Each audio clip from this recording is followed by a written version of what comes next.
that. Here we go. 2025 has concluded.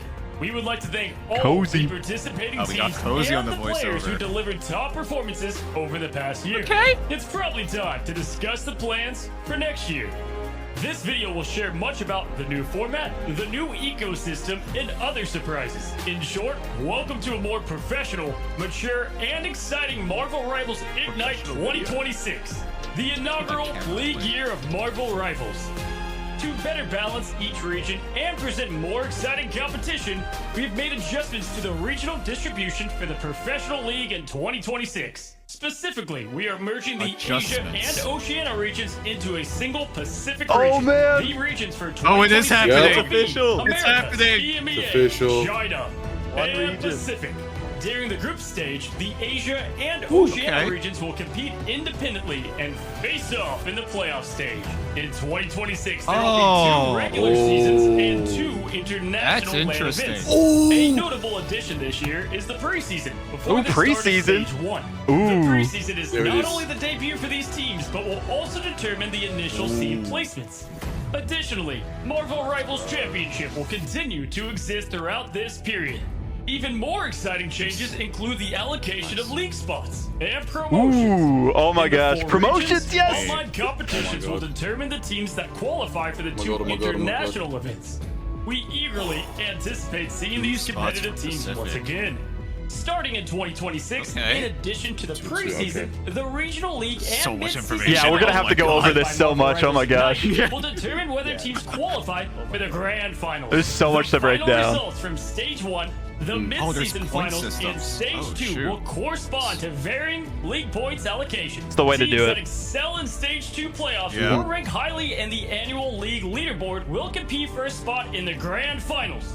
At the same time, to enhance There we go, promo relegation, baby. of the league, Oh we are my introducing God. a promotion and relegation system that provides all aspiring the way to do teams and players around the world with the opportunity to enter the professional MRC league. season 6, Teams that's can gonna be earn nuts. champion points through the MRC, enabling them to compete fairly for league spots against the low-ranked league teams.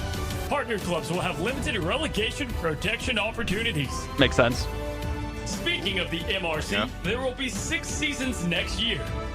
The PC region in season 6 of the MRC will be the final opportunity to Oh my god. This is so high. region for 2026. They actually made it. Made MRC Tier 2 work. exists! Tier 2 exists! Available slots. Tier 2 exists.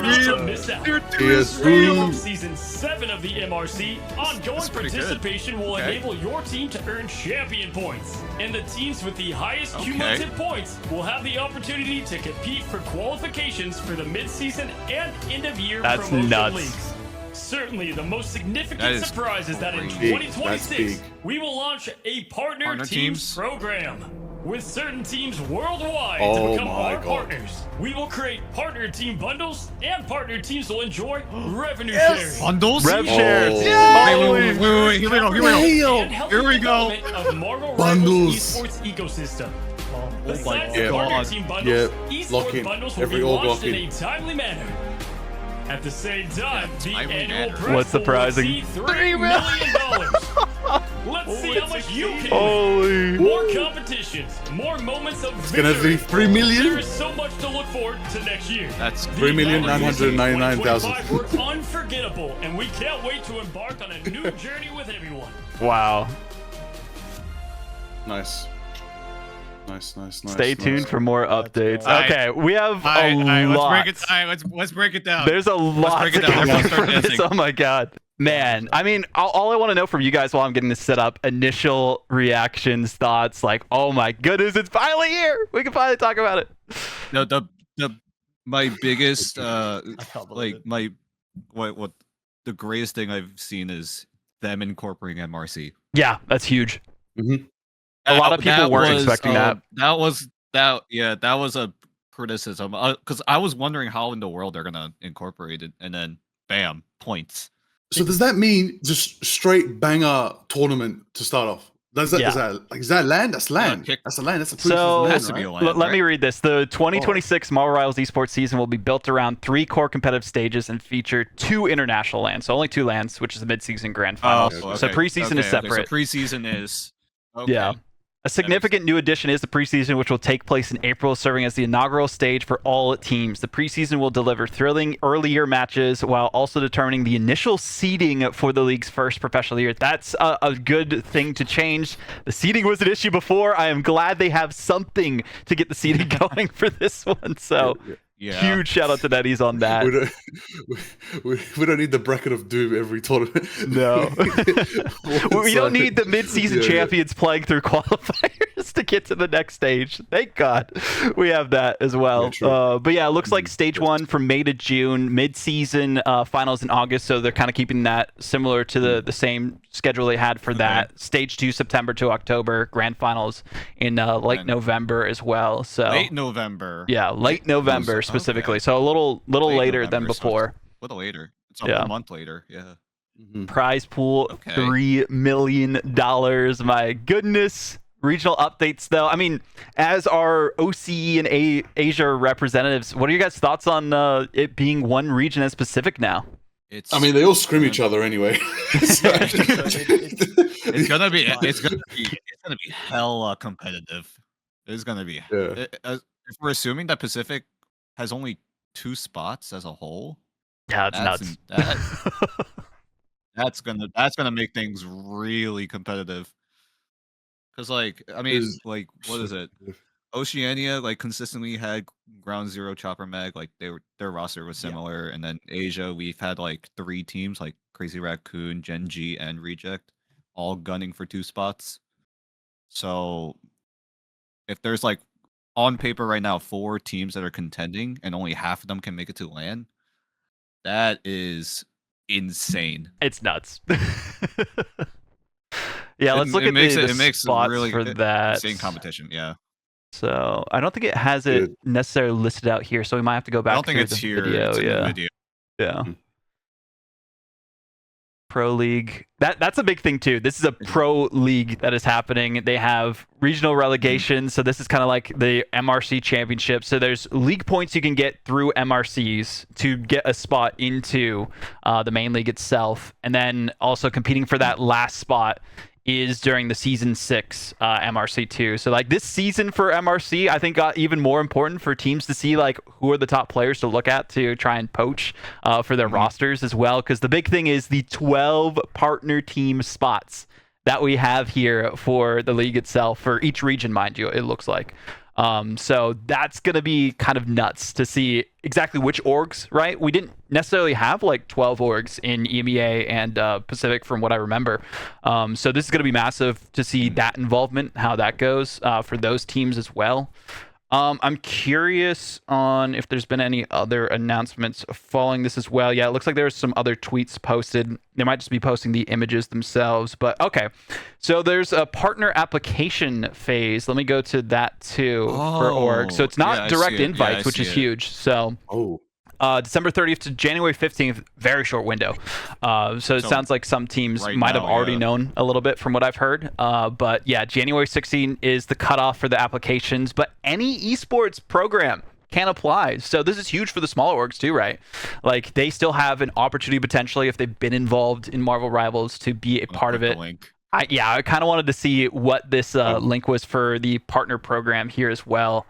Blaney's saying it's similar for Rainbow Six as they do their system there as well. So that's huge on the side. So let's kind of go through the partner program.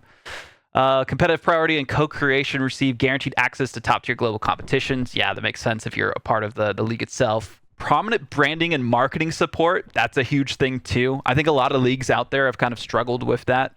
So it's nice to see that also partnership coming in from that. Shared revenue from events and collaborative business ventures, including exclusive in-game offerings. So that means there's things outside of in-game offerings that there will be collaborations, maybe pop-ups at LANs, maybe imagine you could get some merch at like a Comic-Con or something like that for your favorite esports org that has a Marvel Rivals team or something. That'd be cool. This is all speculation on that end though, to specify. And then insight to the game's evolution through pre-release build access and direct dialogue with the dev team. That is massive for these teams. That way they can actually like know, okay, this hero is coming out soon. You can play test test it? Is it going to work out in the meta and mess things up? Like, the actual pros will have direct access with the orgs to that pipeline is massive. I mean, seeing the shared vision that they have for the partner program, I'm pretty excited for whichever orgs get accepted to this. I mean, Matsia, you've been like kind of ruminating your thoughts on this. So what are you feeling? I'm feeling really good about it. I think this is a step in the right direction. I think that a lot of teams have been hyped up about this. I know there's been a lot of uncertainty for the teams which probably weren't in the know, but I feel like we're going to see a lot of teams come back based on, the big drop, the big announcement today, right before the ball drop. So get keen for Wilson Fisk to bring. Oh man, that's gonna be crazy. I thought he'd be dropping so this that way. To be honest, I thought it would be like Wilson Fisk, and he's gonna drop the ball with all this info. But no, I'm happy it's here. Yeah, I like to see it. I'm excited to see like which orgs come through this application system. So here's the requirements for the orgs that are out there that want to be a part of it as well. So they need to have a detailed overview of the corporate structure, financial backing, and history in esports. I think that is huge. That way you don't get some of those like kind of grifters in esports, right, that just get into the game and just want to take over from shady business practices is all we'll say on that one. Yeah, we want orgs to pay their players, and pay their staff. Please.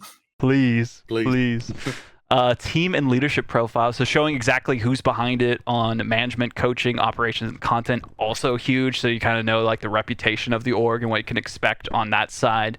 Obviously the brand identity stuff, and then their detailed plan for team development, content strategy, community management, and competitive participation for the season. So they only have 15 days to fill this out and come up with an entire year's plan. That's a little rough for some of the orgs that didn't quite know that this was coming. Some of them probably got some information if they've been a part of the scene already for Marvel Rivals, I'm assuming on this one specifically. But yeah, not much time to come up with an entire plan. I'm sure like all the org heads who want to get into Marvel Rivals seeing this are like, we got to scramble and do this yesterday. Oh man. True now, yeah. It's gonna be crazy though. Days, bro. Yeah, they have a media contact and all that kind of stuff. But yeah, evaluation phase, January 16th to 18th, and then final selection before February. So they at least get a 2-month heads up to the actual start of the preseason, right? Which they said is in April. They didn't say an exact date from what I remember. They just said April. So we don't know when it will. Probably beginning, I'm assuming, if it's a whole month preseason. Typically how that stuff goes. But yeah, I mean, this is insane. Like having an actual open partner application, no esport in my mind, from what I've heard, has done this. Maybe as Blaine was saying with R6, I haven't followed R6 specifically, but a lot of the leagues I've seen out there, everything's been behind closed doors. There's not been an open application system. Overwatch, I feel like recently they have been doing open applications, but a lot of that has been like neither here nor there from what I've heard on that side of things too. Because some of the orgs like NTMR, right? Like they should have been in the partner program and they were not. Like I'd hope we'd see a Nightmare be accepted into this because of all the like influence that they've had in the scene since day one, right? Like Shikigami, some other orgs to name specifically there. I'm sure there's some other EMEA ones that I just can't get to mind right now. But like, yeah, having the opportunity for those orgs who aren't necessarily like the top teams out there have a chance at least for it. But yeah, it might come down to finances too, as Blaney is saying. So we'll see. That's the big thing right now is OCE orgs were hesitant to commit because they needed a roadmap. Yeah. And when you invest in OCE, it's always going to be high risk and you're never going to get the high reward. So in this regard, I hope this application process gets them out. Oh, big time. So many orgs in OCE could really benefit from this. Yeah, I really hope it's not necessarily like going to be specifically down to the finances, right? It might at the end of the day. Who knows? We also don't know EWC participation yet, right? Some teams that if it does get announced, because as far as I'm aware, I have notifications on for them. We haven't seen an announcement today on that yet, if it is happening or not. Because there's still a number of other esports titles that could happen. I saw like Trackmania, some other ones out there. The finals, a lot of people were hoping for that too. So we don't know on that end, and I know a lot of orgs were kind of waiting to see that announcement. So maybe we'll see that happen in the future. Who knows? We don't know the news on that. But specifically for this is huge for orgs that are just already involved in the scene, right? We saw what was it? Envy, 100 Thieves, Sentinels, pausing their involvement, and now they're likely going to be involved in this too because the 12 partner spots, as we were talking about, for each region. And I'm curious if we'll see orgs kind of move regions, right? That were in NA or were in EMEA and kind of move to a different region on that side, just based on whatever's better for their like home ground area. Yeah, definitely doable. Yeah. So we'll see. We're gonna have to see though. Okay, let's rewatch the video because there's a lot to go through in that video. Yeah, 100%. But this is the thing. So group stage is still kind of separated though for Pacific, which I think is a good way to do it, right? So that way you don't have to worry about ping as much. I think that was a big concern. This also makes me think in the future that we could eventually have Americas have South America as its own group stage and go into the playoffs with maybe a spot or something. I know talking to some of the South American like coaches and teams, they are definitely upset with this specifically because they don't have a plan for them yet. But maybe in the future, I mean, this gives hope, right? Because there is this like separate group stage for Asia and OCE, which we're already a part of Marvel Rivals Ignite. So there's potential. There's still hope. Maybe not this year, but future competitions, I hope for them as well. But I think it's a decent way to do it. So that way you keep it contained with the ping not being as much of an issue. I'm curious if they do the playoffs in like a LAN location now. Like they didn't say necessarily that they wouldn't, so maybe that's the way to even out the ping, right? Be interesting. Yeah, I mean that's one way to do it. Yeah. But if they keep it online, that's when it might get a little concerning because if you have an OCE team up against an Asia team, it's just like really awkward. It's similar to Americas where it's like I'm assuming like a ping swap based on servers or what server they'll play on too. That's 8 teams, right? Yeah. Playoffs normally. Yeah, so probably 4 from each, but it says winners of Asia and winners of OCE. So is it only 2 teams? Would it?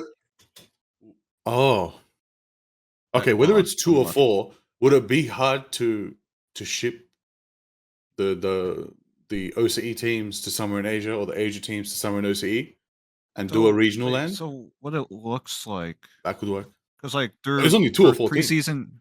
Preseason stage 1 and 2, Asia is going to have 8 teams going into stage 1. OCE is going to have 8 teams of their own going into stage 1. I don't know what the playoffs cutoff would be. Like, let's say top 4 from each region make it to the main thing is it's saying winners of Asia and winners of OCE. That makes me think only 1 team per region going into those playoffs, which wouldn't really make sense though if there's so like 2 people, like 2 spots going into the LANs, right? So. Yeah, that would be weird because if it's an Asia finals, then let me see what they say. OCE just goes. Let me listen into this real quick. So, isn't it in the playoff stage? And basically, Americas, EMEA, China. This is why we're breaking this down. During the group stage, the Asia and Oceania regions will compete independently and face off in the playoff stage. It doesn't necessarily say. So it says they'll compete independently during the group stage and face off in the playoffs. It doesn't say how many teams, but it's showing winners. Makes me think it's only 1 team each, right? To be like the winner of Asia for the playoffs. But that might not necessarily be the spots for the LANs, right? It could be a sense where...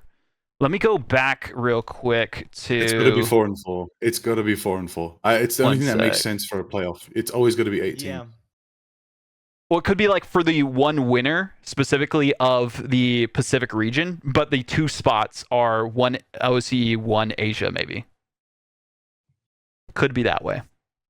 We'll see what it says throughout the rest of the video, though. But that's would only make sense because of why they're showing like winners like this. Okay. Yeah. League spots here specifically only come directly from the league. So there's still the promo relegation that happens. We'll talk about that in a moment. But it looks like for the LANs, 2 spots from Pacific. I'm really curious how they determined those. I think it was from league points is what they were saying, the point system that they're going through. I don't know if they have that broken down on the thing here. Okay, so this is what it is. To further enhance competition and maintain an open ecosystem, we are introducing a promo relegation system. This provides a clear path for aspiring teams worldwide to enter the professional league. Teams can earn points through the Marvel Rivals Championship 2026. And I guess as they play multiple of the MRCs, they will earn points. Whoever has the most points out of those MRC teams goes into a promo relegation, is what it looks like. Oh. Okay. So yeah, which means that's at mid-season and at the end of the 2026 season, top performing MRC teams will have an opportunity to compete for a league spot against the there's a little bit of a grammatical error. Poorly performing league teams. Official partner teams will receive limited protection from relegation. So I'm curious what that means in terms of limited protection. So I'm assuming there'll be like a promo relegation like tournament in that way, and that's their like limited protection or something, right? So it gives them an extra chance to, like, if they're at the bottom. Online? Is that online before the LAN event comes up? Is that how that works? So at the mid-season and at the end of the 2026 season. So that mean at the mid-season LAN they fly out the MRC teams? Like that's insane. Oh. What? or does that mean like at the mid-season in general, not at the mid-season LAN, that this happens? Yeah. I think they mean the latter for that one. What's up, Dan? I'm just gonna sidetrack a little bit. I looked at the application tweet. Yeah. Team Liquid responded. Holy. Oh my god. Let me Team pull it up. Liquid have responded. Let me pull it up. They have commented on the application post. Where are they at? Team Liquid. It's just a Team Liquid versus Fluxer. They did a peeking emoji. Okay. Bro. See, this could be the way that we get South American teams in, though. If we have South American orgs actually like get into the partner program, you know, just have them out for a stage into America so that you don't have to worry about ping, right? So could be the way it happens. Tag Ground Zero. Tag Chiefs. Who else is in our region? Tag Fury. Tag Kanga. Tag Mind Freak. Bro, who else? Oh boy. Tag Outback Steakhouse. I don't give a damn, bro. Tag it all. Yo, I'll put a team in. We'll put a team in. Let's do it, application. There you go. Everyone put in the applications. You have till the 15th. Starting in 2026, in addition to the preseason, the regional league and mid-season finals hosted by Marvel Rivals Ignite will determine whether teams qualify for the grand finals. The final results from Stage 1, the mid-season finals, and Stage 2 will correspond to varying league points allocation. Okay, I paused it there at 2 minutes. So essentially you need to get the top league points across the season to make it to the grand finals, is what it seems like. Let me go back to 140 real quick because that had the image. So the top teams in points for Americas, and it says all spots come from the league, so it's not from MRC. You can't qualify from MRC directly into the grand finals. I feel like this is also going to make it where the MRC teams who do qualify into the event likely can't make the grand finals, right? Because you're going to miss out on the first stages and won't have those points, of course, depending on like roster synergies and things of that sort. But I'm really curious how that's going to break down, because they did say specifically for each stage 1, there's specific league points, right, that you get for Americas, EMEA, China, and Asia, and OCE. For Pacific. Globally, for the mid-season finals, you get points too. So if you make it to the mid-season finals, you're that much more likely to make it to the grand finals. And then I think for the grand finals, you're like making it to that based on how many points you have as well. And it says in the case of tied scorers, there'll be tiebreaker rules. Curious what that's going to be. If they're going to necessarily go where they face off against each other. I'm always a fan of that personally if teams are tied for points to make it into a LAN. Just let them throw hands. Yeah. Exactly. Yeah. Just play a best of 7, right? That way you get to see it on stream. You have it like one series. All it's going to take down the team to make it to the grand finals. That'd be nuts. Crazy. We don't know the tie-breaking rules yet because the rules have not been posted for this. Whenever they post rules, I'm going to have to spend so much time breaking them down. Oh my gosh. I'm sure that'll be in game once they update it too, for those specifics, because that's typically where it was for Ignite. Once they had posted those, there's like a wall of text to break through as well. But a lot for that. So basically you want to get into stage 1 so that you have the best chance to make it to those finals is the big thing there as well. And you have the best shot if you do make it to mid-season here as well. Let's go to the 2-minute mark again so we can continue as they talk more about the grand final section. Let me know when you guys are there. Teams that excel in Stage 2 playoffs or rank highly in the annual league leaderboard will compete for a spot in the grand finals. Okay. That's interesting. So you don't necessarily need to do well in Stage 1. That's good for the promo teams. Huge for them, actually. If they do well enough in Stage 2 playoffs and they have a second chance for the annual league points for those teams who have been consistent the whole time.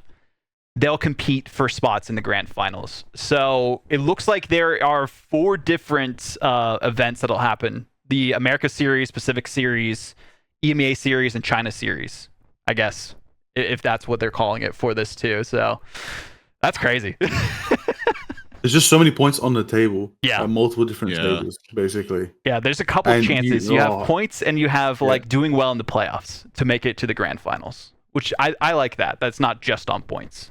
Because now I'm wondering from a tactical angle, do you play the MRC route? Like, are there teams that are actually going to go for that? Because it might, like, let's say there's top 4 teams in NA. Yeah. That team that's regularly coming 3rd or 4th, would you rather just fall out of there and climb the MRC ladder instead, and then basically, like you said, hit that best of 7, just high risk, high reward situation, and just snipe your spot back in? That's crazy. I need to see it in action. God damn. Excuse my caps, by the way. Sorry about that. I was excitedly tweeting. But we'll go through the exact partner teams, because we need to see exactly how many there'll be for a region, because that's a big question, right? If you need an org that is partnered to be a part of the league at the start, there's at least one spot. It said last spot for a region from MRC gets a spot in the league. So that makes me wonder how they're qualifying the teams before that from the preseason into it. Extinction Also, partner coming soon, please. That'd be awesome. Is there a restriction on import players? That too, yeah. Is that going to change? I didn't see them make an announcement about that specifically in this video. I don't remember them saying import players. Clarified. Yeah. So maybe they will. I guess. At least right now, it doesn't seem like maybe that might play into when these teams get partnered in the league. If you get partnered, you have to like keep a certain amount of domestic, You have, pretty much, because last thing you want is a team of players from one region being players from somewhere halfway across the world. Like the legal issue. You want to rep your region. Yeah. There needs to be a regional cap. Yeah.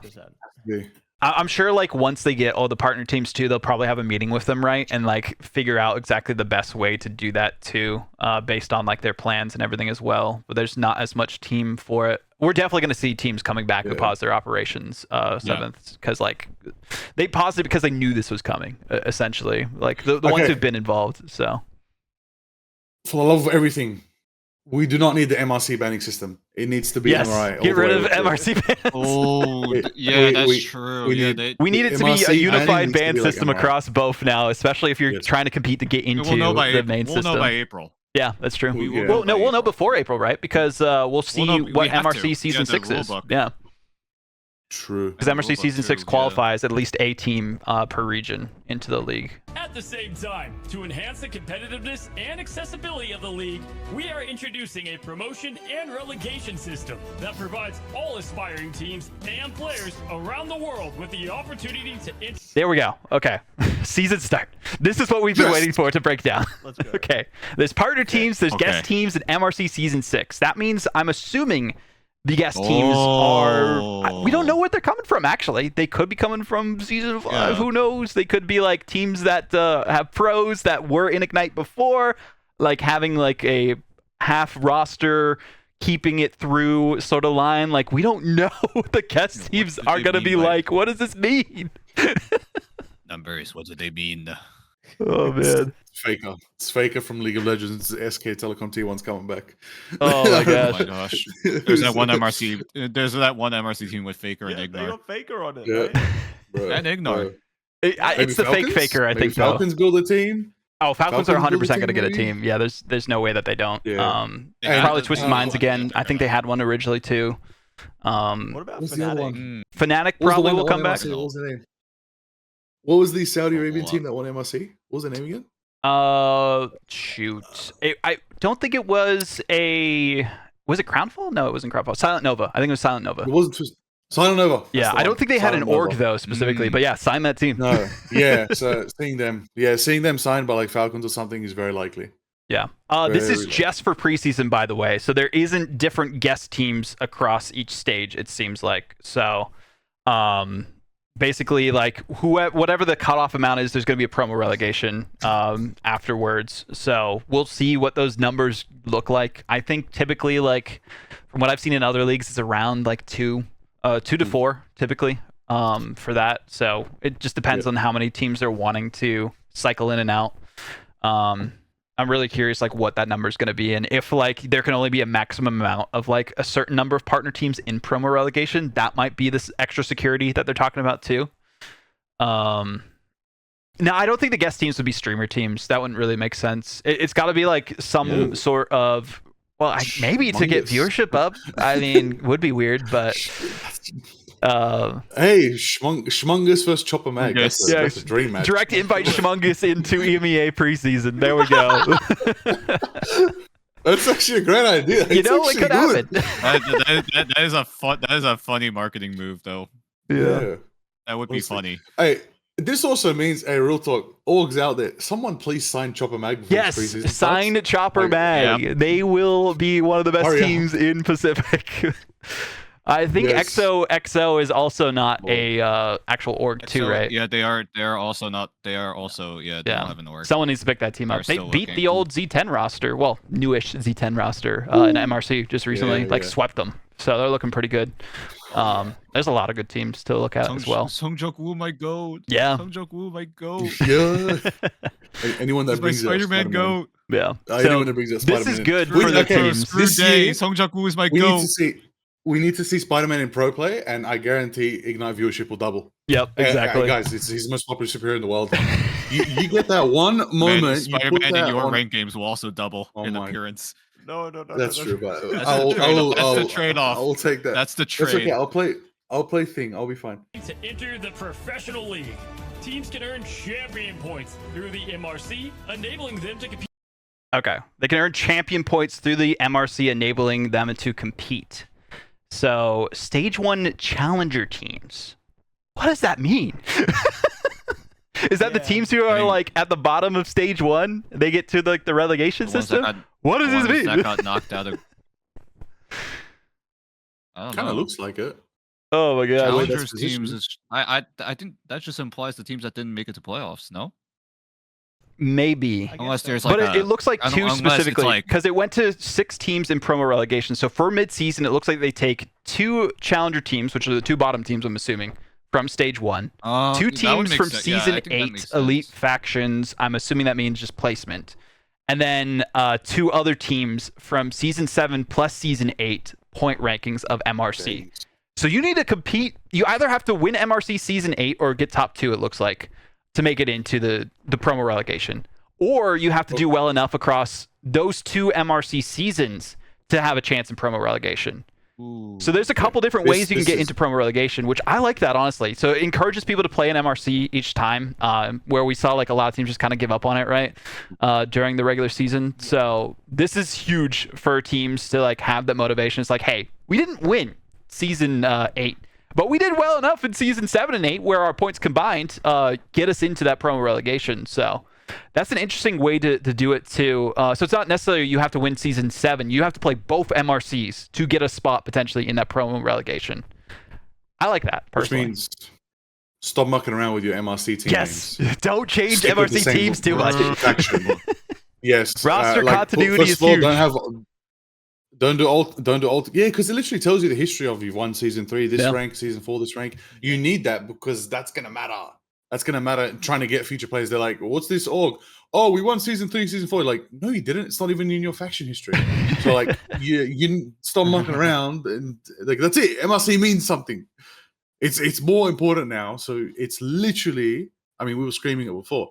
Tier 2. This is Tier 2. It's here. Yeah, it exists. I mean, it's borderline Tier 1.5 at this point. Basically, how many opportunities you are to climb up. Because there's only like, what is it? 6? Was it 6 or 8 for Pacific per region? I think it was 8, right? Yes, 8 sounds right. 8 and 8, yeah. 8 go into Ignite Asia. 8 go into OCE. OCE Asia, or OCE Pacific. Excuse me. That's gonna be interesting to get our heads around too. I want the numbers. Well. need the number breakdown. I need the specifics on how many, what's playoffs look like. Is it 4 and 4? Or if it is just the one-on-one, carry yeah. on? Is it Is it like, how does it work if it's 2 Asia teams or 2 OCE teams? It would make sense finals? if it's top 4. Top 4 make it into playoffs, and then the bottom 2 get into promo relegation. That would make sense, right? Per region. Or if it's like one from Asia and one from OCE, maybe that go to this like challenger team from stage 1.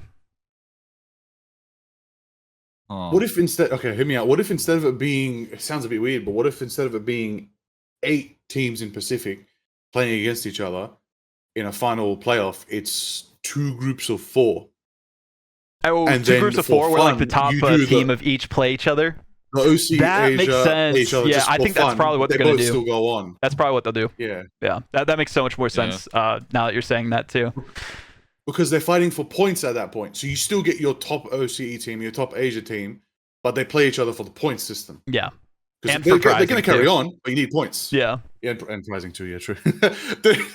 we didn't even have that information. As much as we're like, yeah, points, we're like, these people need money to live. Yeah, $3 million total prize pool is insane. I think last year was like $1 million from what I remember, somewhere around there. At least for like the finals and everything too. But yeah, some insane stuff happening with that. So this is neat. I like it. This is basically tier 2 confirmed for this as well. And you want to play across season 7, season 8. You want to play season 6 so that you have a chance, if you win it, to make it into the league as well if you're not one of those guest teams. Gotcha. So it was also 3 million total. So I guess they're kind of like splitting it up a little bit differently with the way that they're organizing this for the league itself. I'm curious how MRC is going to be in terms of prizing, if that's going to stay the same or not. Probably will, but we'll see once that gets announced specifically.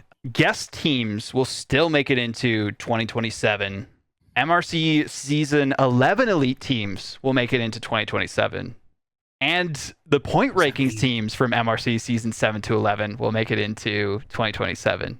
What does this mean? Oh my God. So, why is 2027 on my screen and a 2026 announcement? What's projected here? We got 2 years guaranteed, baby. Right? Yeah. Yeah.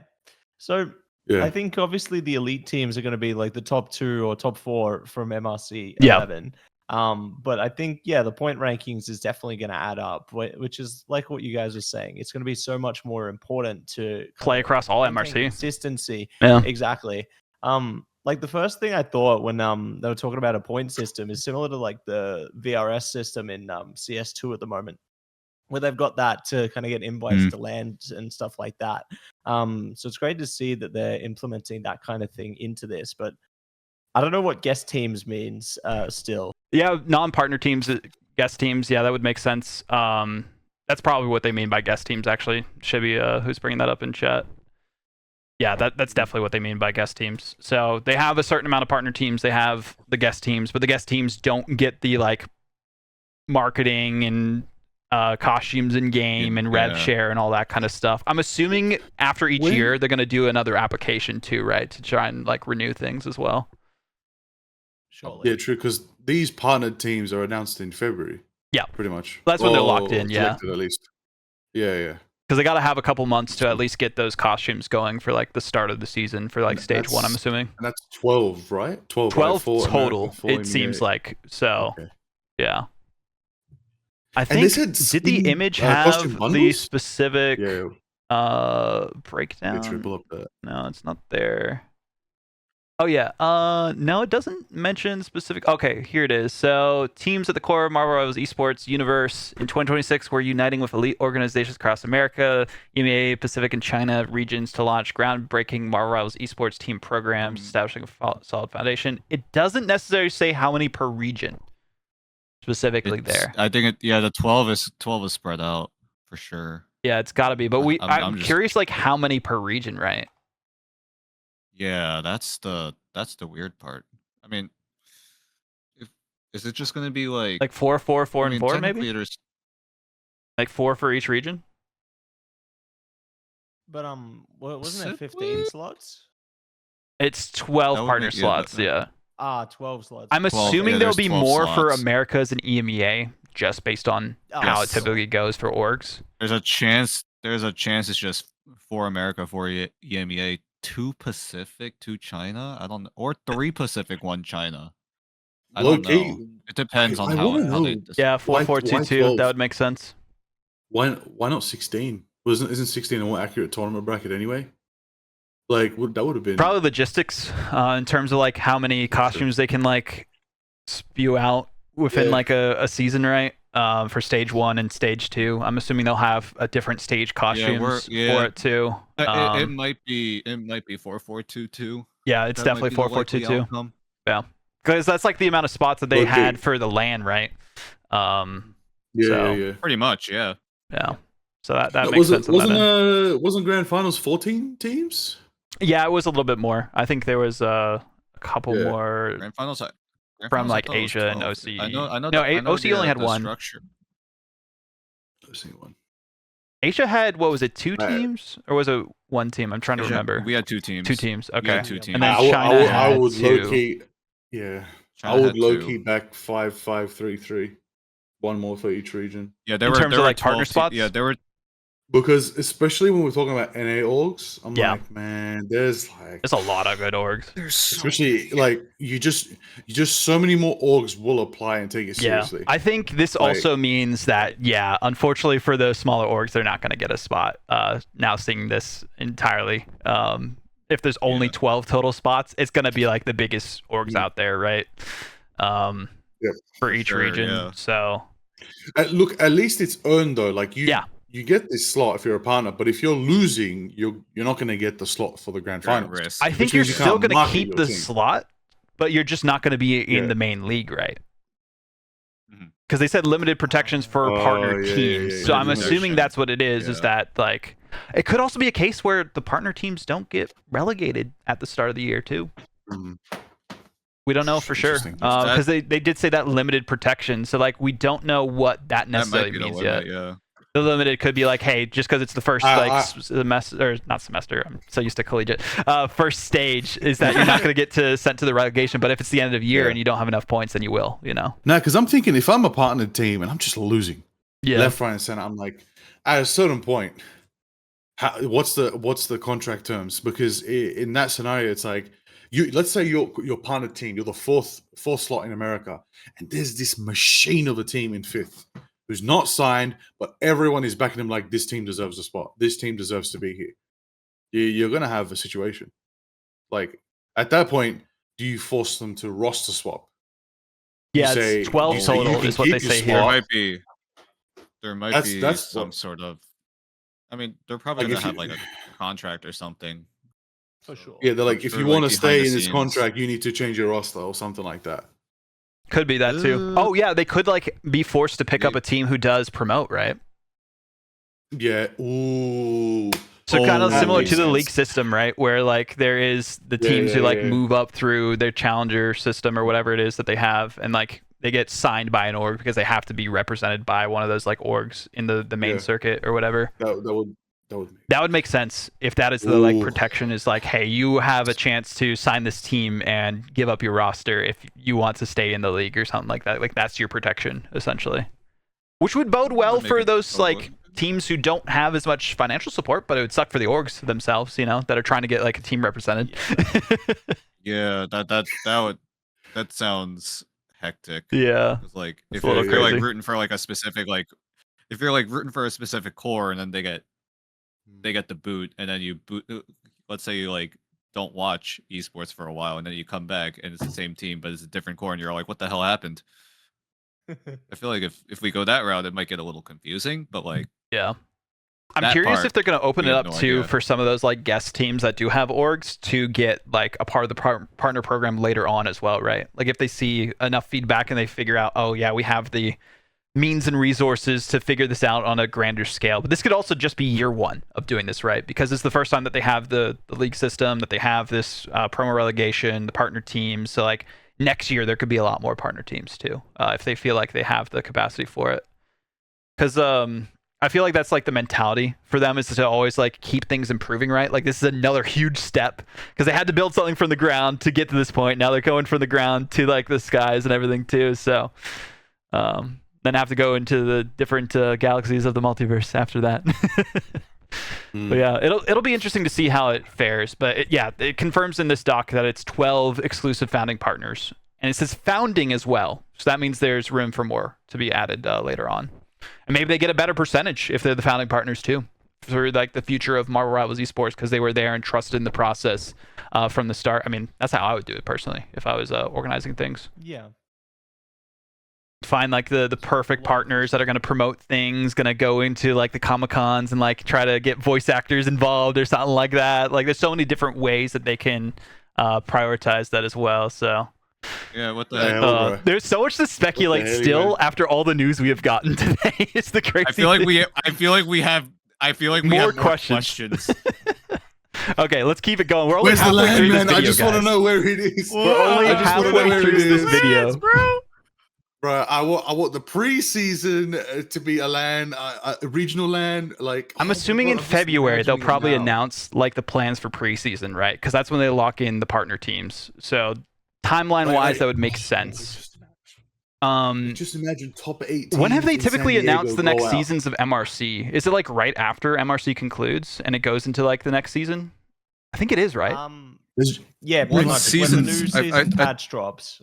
When season 6 starts. It's like a 2-week downtime. Yeah, this is just a prediction because typically we've seen esports updates during the dev blogs. Is that we'll probably have some info on season 6, the guest teams, how all that's going to work during that dev vision that they have for season 6. Typically where they include things like that. That's where they've talked about when Ignite was announced and all that as well. So I'm assuming, not confirmed, just assuming that that's how they're going to do it. Because that's how they've done it in the past, right? And it would make sense timeline-wise because once MRC wraps up, the new patch comes out, then they put all the stuff in game where you can sign up, select your faction, do whatever you need to on that side. I'm really curious how it's going to work in-game as well in terms of all that process too, if they're going to have it completely implemented in-game or not, or if it's going to be separate on that side of things too for the teams, because how they had with the Ignite stage qualifiers, they had it as like a separate thing from MRC, but now it seems to be a little bit combined on that end. Maybe they'll have like an in-game leaderboard where you can see exactly which faction is at the top of the leaderboard for each region. That'd be so cool because they've like added it where you can subscribe to different factions in game, right? So you can follow along with your favorite team in game, watch their matches that they're playing in MRC, and like engage with things that way. This is so cool. I'm just excited. I noticed the subscribe factions tab is in the Marvel Rivals Clash tab as well. So it is. You can do the same in Ignite, whatever that's going to be, which is going to be great. Yeah, being able to just like see the specific matches. If they have like stats or like hero pick like ban rates too for each of the teams, that'd be so cool. If they got into like the weeds with that, there's so many different ways they can customize it that I think really hasn't been done like fully integrated into a game, right? Like we have CSGO that has like their whole integration with their stuff. There's like League that has their own observer like view where you can like watch matches and things like that. But like it's definitely unique enough with the way that the client is for Marvel Rivals on how they've been doing it. I mean, as soon as a map was finished, essentially you could watch the replay from the grand finals in game, which was nuts. Like we didn't have that at the start of the season. Yeah. So they're going to continue, I'm sure, to improve the in-game process for this as well, where you can watch along with the action, see the like live point totals and leaderboards and stuff for the teams and everything as well, which is pretty dope. I'm assuming on that one, which would make sense based on how we've seen things go so far. And also why it took a while for them to announce this, right? This is a lot to prepare, and why we didn't get an announcement during the grand finals, because like this is a lot. This is huge. No way it was ready. No way. They're dropping they've had to info bomb in like a sub 5-minute video, and then we have more details that we still have to figure out. Yeah, we've been breaking this down for like an hour, mind you. They had to talk to the orgs. They had to figure out how they're doing. Okay, well, we're going to talk about that soon. The bundles, that is massive. Yeah, that's a huge thing. That is exactly too. what they were asking for. Because now my question is it per team or is it a mix? Oh, for like the Rev Share. We've seen games that do a mix. I think it'll probably be a per team thing, typically, is what I've seen in other esports titles. Some esports, which isn't the best way to do it, just give them a flat sum. I don't think they're going to do that. I think they're going to try and encourage them to boost their own sales of their in-game costumes and promote it throughout the season. Yeah. So that way that they get that like incentive for it to, like Valorant, basically. System. Yeah, Siege as well. Yeah, because like that way it encourages the orgs to like not just post it once it drops, to continue in their like media, in all this other stuff, and like showing off their players. And I'm curious if they're going to require players to use their own in-game costumes, or if there's going to have some sort of like way to do that. Because that's been another discussion in other titles, is like that's the best way to promote it, right? By having those kind of like, not costumes, but like uniforms in game. From where I come from in Rocket League, like that's been a heavily debated thing too, is like making sure that you can do that as well. Rock the Navi Star-Lord against Navi. That'd be great. Like, come on, man. Why didn't you do that? Why didn't you do that a few days ago? What happened? Hey, he got an SVP against them, so you know, like they can take that to the grave. I think, what was it? Wait, did you get that frag on? Well, who was it? Terra or Jerky? We were all like joking that you're gonna clip that frag and then paste it, put it like on your wall behind you when you cast. I think that would be so funny. I've got. Hey, look at this. I have proof that I got a frag against Terra. I got a frag against Jerky. Yeah, I know. I have one where I took Spark Chief off the map with Angela. He was playing Rogue for the first time. I was like, yeah, it's just for me. That's great. It'll never happen again. You're just gonna like frame this on your wall. Just put like one of those like picture frames with the video in it. It's like, I will never have that high skill, but I'll still take you off the map. Or it's like the Wolverine where he's in bed with like a picture frame, but you just have like the video playing the whole time. Exactly. Oh man. But the bundles thing for me, in my mind, I'm like, because they care about sustainability and ecosystem of the esport leading to 2027, especially. I would mix it. It's proven in CS, for example, it did well. It kept so many orgs alive, and that game is refusing to just go down as an esport. Because if I'm like, all right, there's a bundle, there's a Crisis Bucky in the bundle, but it's also mixed with a Zenstari group. Oh yeah, so it's like a bundle, and it's not specifically to like the team itself. I think they're gonna have it separate, just because of branding purposes. Yeah, like I do get that, but I like the idea of there also being mixed bundles. I mean, you could buy like the Esports Bundle, right, where they have it, you know, where we see the two costumes from like what just happened recently, Cloak and Dagger and Thor, right? How they release a bundle and you can get it for a little cheaper that way. So like that could be a way that they do it. Have like an EMEA bundle or an Americas bundle, Pacific bundle, China bundle sort of deal. That way, that'd be cool. Who knows how they're gonna like market it specifically? Like, this is the year to test things for that, right? So you can test the bundles, you can test like the revenue sharing systems and see what actually works. I'm sure they're gonna get feedback from those partner teams on that end as well. So I'm excited. It's gonna be great. Hear me out. It's based on emotion. I want emotion based bundles. I want ones that players that made us cry in a bundle.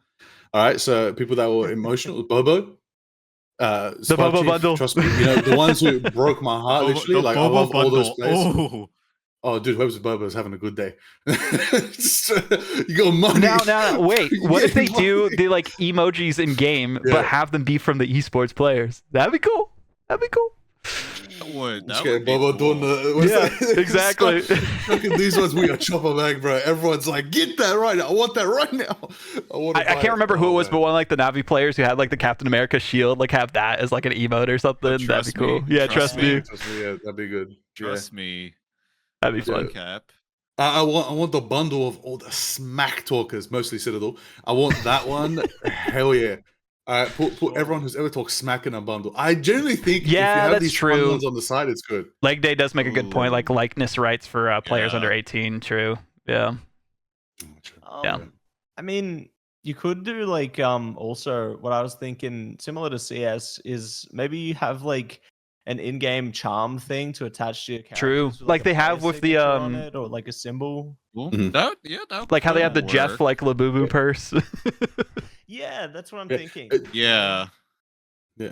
Catchphrases for other teams. Every team should have a catchphrase that should be like a little thing you can get as a spray. In-game title too, like biggest fan of Sentinels or something like that, you know? Like send win. I need more buy the send bundle memes again. I need that back. Yeah. I need that back. Oh man. Oh yeah, player signature sprays. That'd be so cool. That's the way to do it. That's a great one, Diatonic. Oh my gosh. Yeah. Signature sprays, yeah. That's if we're going to CS route, yeah, that's a good one. You just destroy someone as a strategist and you just have a Saipe spray that you put down next to their corpse. Saipe was here. Oh man. There's so many cool ways they can do it. MCL spray, man. Yeah. Yeah.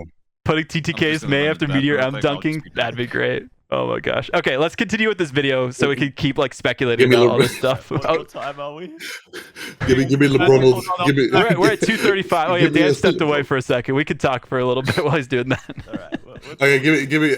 Now I'm just thinking of like memes we've made up for these players and stuff like that.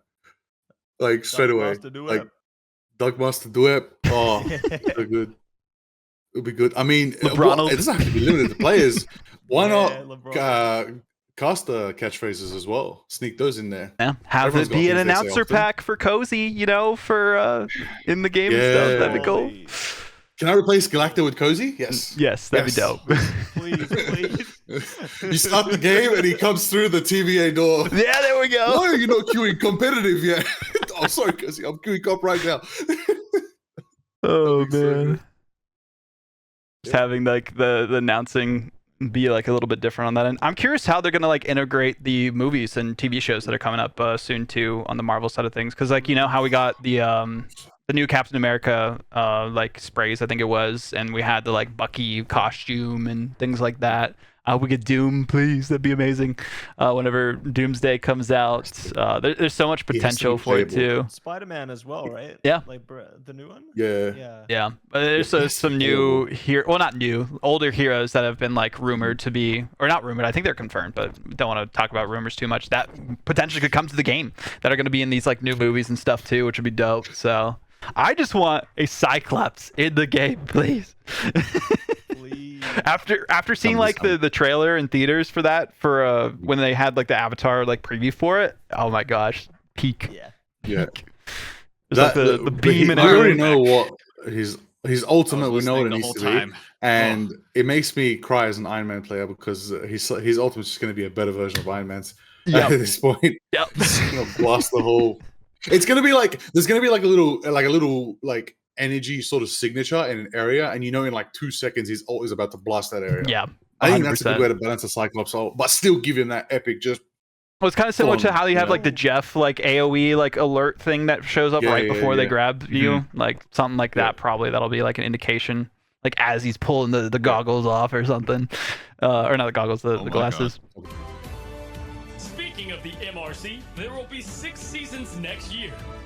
The PC 6 seasons. in Season 6 of the MRC will be the final opportunity to compete for the last spots in each region for 2026 preseason and Stage 1. Okay, pausing it there at 2:51. So Season 6, last league spot. So they have some invite process for guest teams before this. I don't know if it's going to be from MRC Season 5, if it's going to be from like orgs reaching out to them. That might not necessarily be the partner teams. Because like that could be a way that they do it too, right? To give them some more incentive if they even don't get selected for the partner program to still be a part of the ecosystem right from the start. That'd be a good way to do it, in my opinion. Also encourage more orgs to be involved is always a good thing. Hopefully you don't have to necessarily be a part of an org to be invited as a guest team, because there's a lot of great players that likely still won't have orgs. And having to compete for the last spot in Season 6 is going to be insane competition, especially based on the current MRC rules, right? Because it's like the seeding's interesting is how I'll call it, right? You have to get like the fastest time of winning 10 matches or 10 best of ones to get like the highest seed. So we had so many teams that like we've never heard of as the #1 seed coming out of that, right? I think and I hope for Season 6 that they change that, because they need to, right? If they want it to be the most competitive for teams to have the best chance to make it into the league, you can't really have that much like RNG in my mind with trying to get into the league that way. So hopefully they change that for Season 6. That's a prayer for me to NetEase. Either way though, like still the system that they have, it's gotten better across the MRCs, but the bans is the big thing, as you were talking about, Lager. Do they stick with MRC bans? Do they just go Ignite throughout all of it? Do we get more bans? Because like as more heroes are releasing, there's going to be 2 more coming out next month. It's like before Season 6, excuse me, like I don't know. I'm gonna end up banning the entire strategist roster at that point. No one's healing. See, and then do you have like role specific bans at that point too, right? Oh. Because you don't want to just have someone completely banning all the strategists, right? So I remember like in like a Rivals and Rants episode, I know Moxie brought that up. Yeah, like that could be an interesting path. I'm not sure if It's risky. Yeah, it's a bit risky because like Because how right many? now in the game in its current state, there are a lot of strong picks. That's what I'm thinking. Yeah. And, yeah, I don't think right now the bans are going to be enough. Because Keep if the you meta do like that, this. what's it going to be? Each team gets to ban 1 Vanguard, 2 duelists, 1 strategist each. Like that's I think it would be very- more. It would have to be more than that, in my opinion. Yeah, for sure. How? Yeah.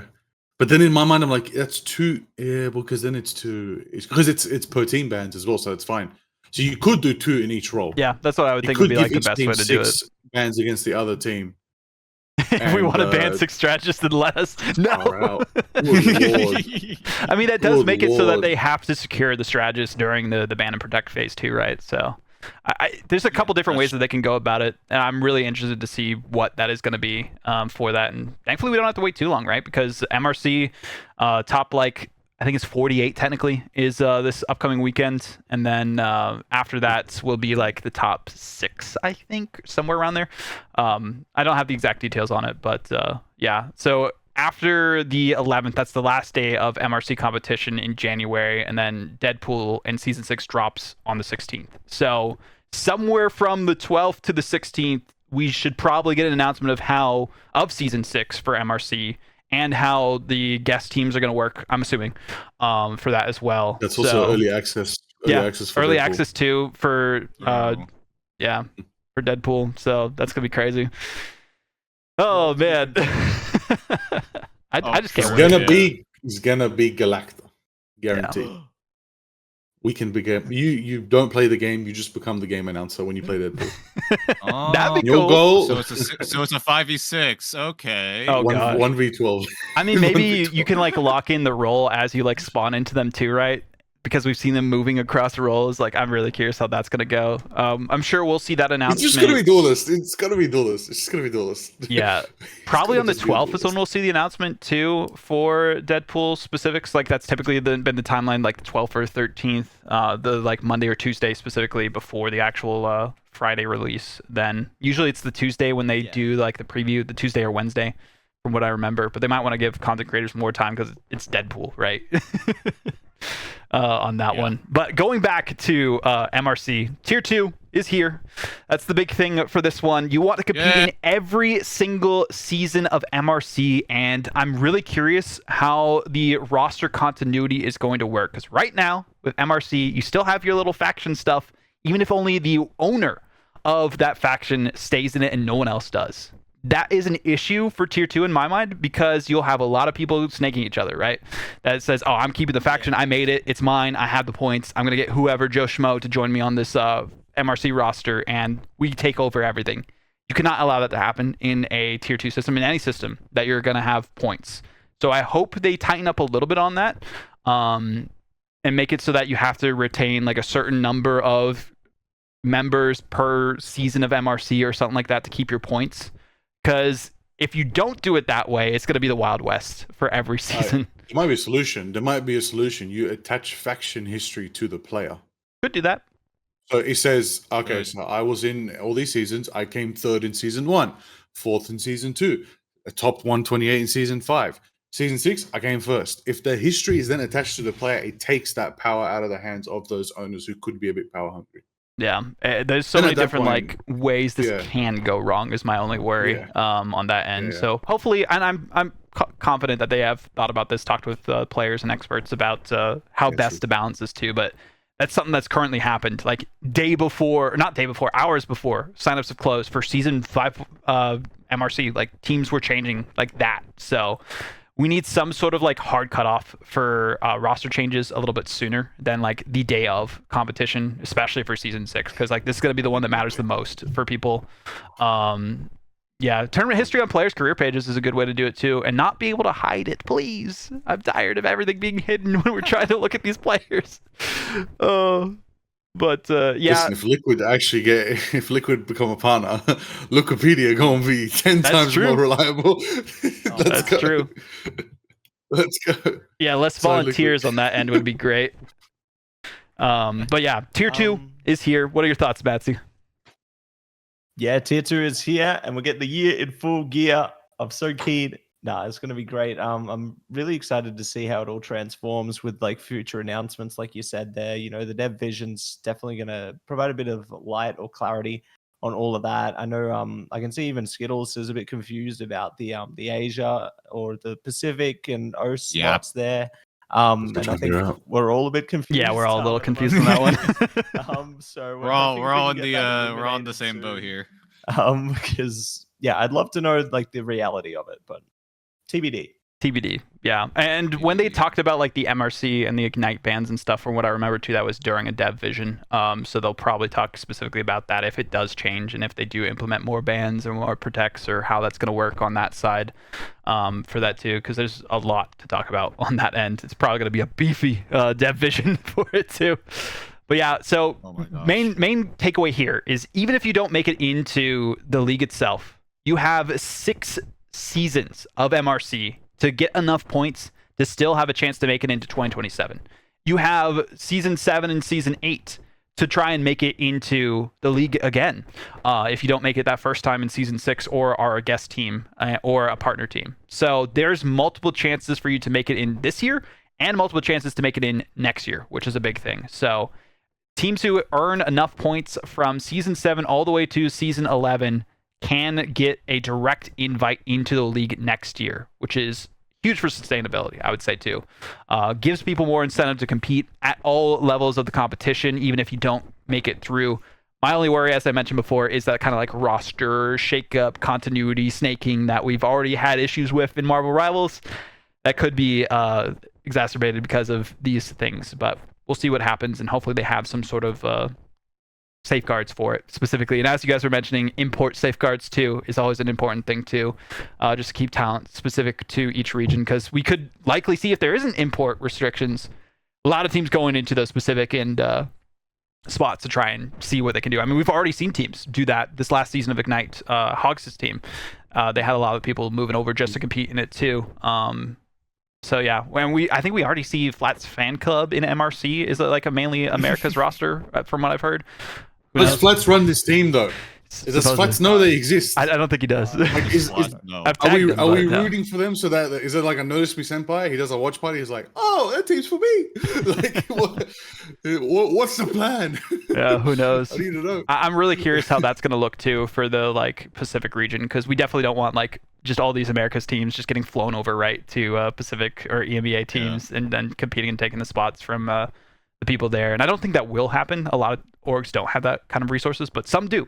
So it could happen, and it's happened in other games. So definitely something to think about on that side of things as well. But great to see that MRC is more relevant than ever here as well, and not just a single like qualifier where you have to do well enough and hope that you get like the best bracket possible to get those like limited spots like we saw last time. So, oh man, it's also good they're announcing this so soon, right? March is when season 6 is, so gives teams at least 2 months to get prepared, and that's a big thing.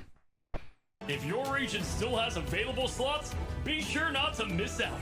Starting from season 7 of the MRC, ongoing participation will enable your team to earn champion points. Okay, these are how the points are going to break down for MRC here as well. Timed at 303 if you guys want to go to that too. I'm down. So you get a lot of points for first place. So that's good. That means like if you're consistent across each of the MRC seasons, that you pretty much guarantee yourselves a spot to make it into that promo relegation. And still getting points to 128. I think this is also to try and remedy the issues we've seen in like China and Pacific specifically for signups, because we saw a lot less teams than we did initially, right? Especially this last season for that too. And yeah, that's the part about the partner team protection. If your region has available spots, I'm really curious how that's going to work on that end.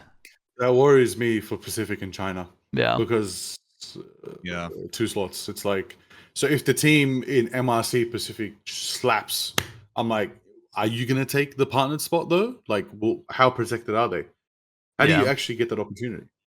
Because we've seen in MRC specifically, just a legendary team pops up out of nowhere. Like, especially with what Dan was telling me before, there's Korean teams that are really prepping for this year. Yes. I'm keen to see. The world. Like, big time. Like, they're going for the throne. They're going for the throne.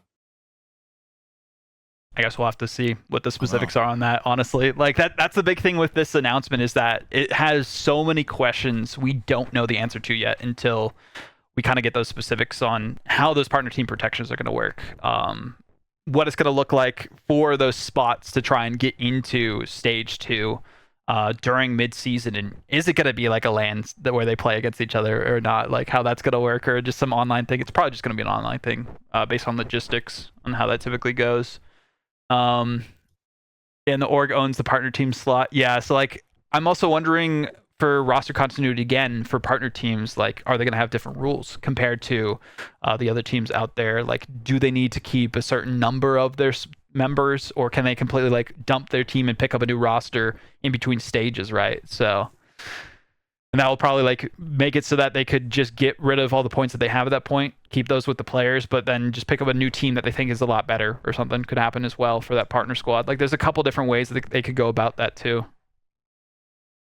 So much to be answered. Yeah, I'm hopeful that there's like protections in place. There needs to be for an org perspective, but also for the players, so then we don't have like pay dispute situations. Also, we don't have like the Rad Esports scenario last time, right? Where Rad kept the spot and the players didn't. So the champions of the midseason had to play through qualifiers. We do not want that again, at least for me personally. As bad. Yeah. Yeah, trade could be like a trade window. That would be a good way to do it too. So like you would have, but the problem with that too, it makes me worry that if it was trade specific, that you can't pick up people outside the league too, right? It does give more protections, of course, to those players that are in it, but I don't know, having some way for talent to always flow in is always a good thing in my mind. And if spots are available, it makes me worry a little bit. Promo relegation after season 1, post mid-season finals, and then another after season 2 plus grand finals. Yeah, that's true. Maybe you have to roster lock for those like, promo relegations. Yeah. That's what it seems like. Yeah. That would make sense. That would.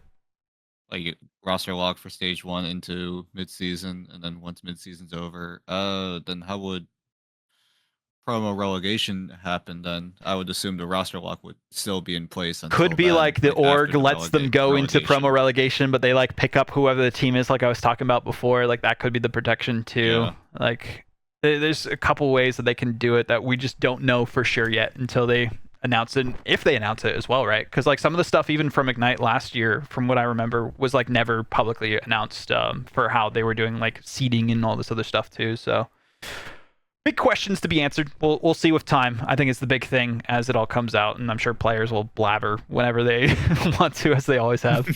That'll give us insight into things. But yeah, big questions about roster locks. That's the main thing that's on my mind right now. Roster locks and how the like promo relegation protections are going to work for the partner teams, and what those partner teams are going to look like, and the guest teams on for that preseason stage as well. Because like almost every team, I think for the most part, aside from like a couple, have imploded completely from every region. So it's like, will they be forced to go back together? I don't think a lot of those players want to stick together from what I've heard. So it's definitely interesting on that end too. Because there's also going to be like those org teams are going to try to pick up the best rosters, the best players that they can, because they're going to have some incentive and probably more salary than some of the other orgs out there too, on that end as well. So a lot to be answered on that side, but still great that we have tier 2 and we have this partner structure, revenue share, and everything else. Makes it better for players and orgs. Just the little things that we need to know a little bit more about. Yeah, that too. Like being a good and desirable teammate as well as a top tier player is a valuable skill, and I think a lot of players are probably going to have a bit of a wake up call about that in the next couple months while the roster scramble continues after MRC season 5. My goodness. But let's continue with this on, and then we'll get into our final thoughts. 303 is what we're at. We got a minute left, guys. We're getting through it. Let's do it. Okay. Let's do it. I'm ready. We ready?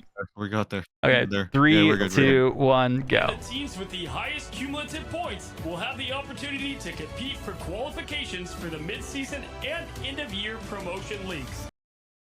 Mid-season and end-of-year promotion league. So first, second, and third MRC teams in the points leaderboard. Top teams can compete for league spots. So is it 3 in the points leaderboard that do it? I guess we'll see. MRC. Yeah. Has the third place ever been decided? MRC? Is there like a off? No, broadcast it over hasn't. Oh, actually, no, it has. It has. That's new. Because it's the lower final. That's the third place team. That's right. Yeah, That's yeah. right. Yeah. It's Yeah. not a. Yeah, it's Yeah. double elim. Yeah.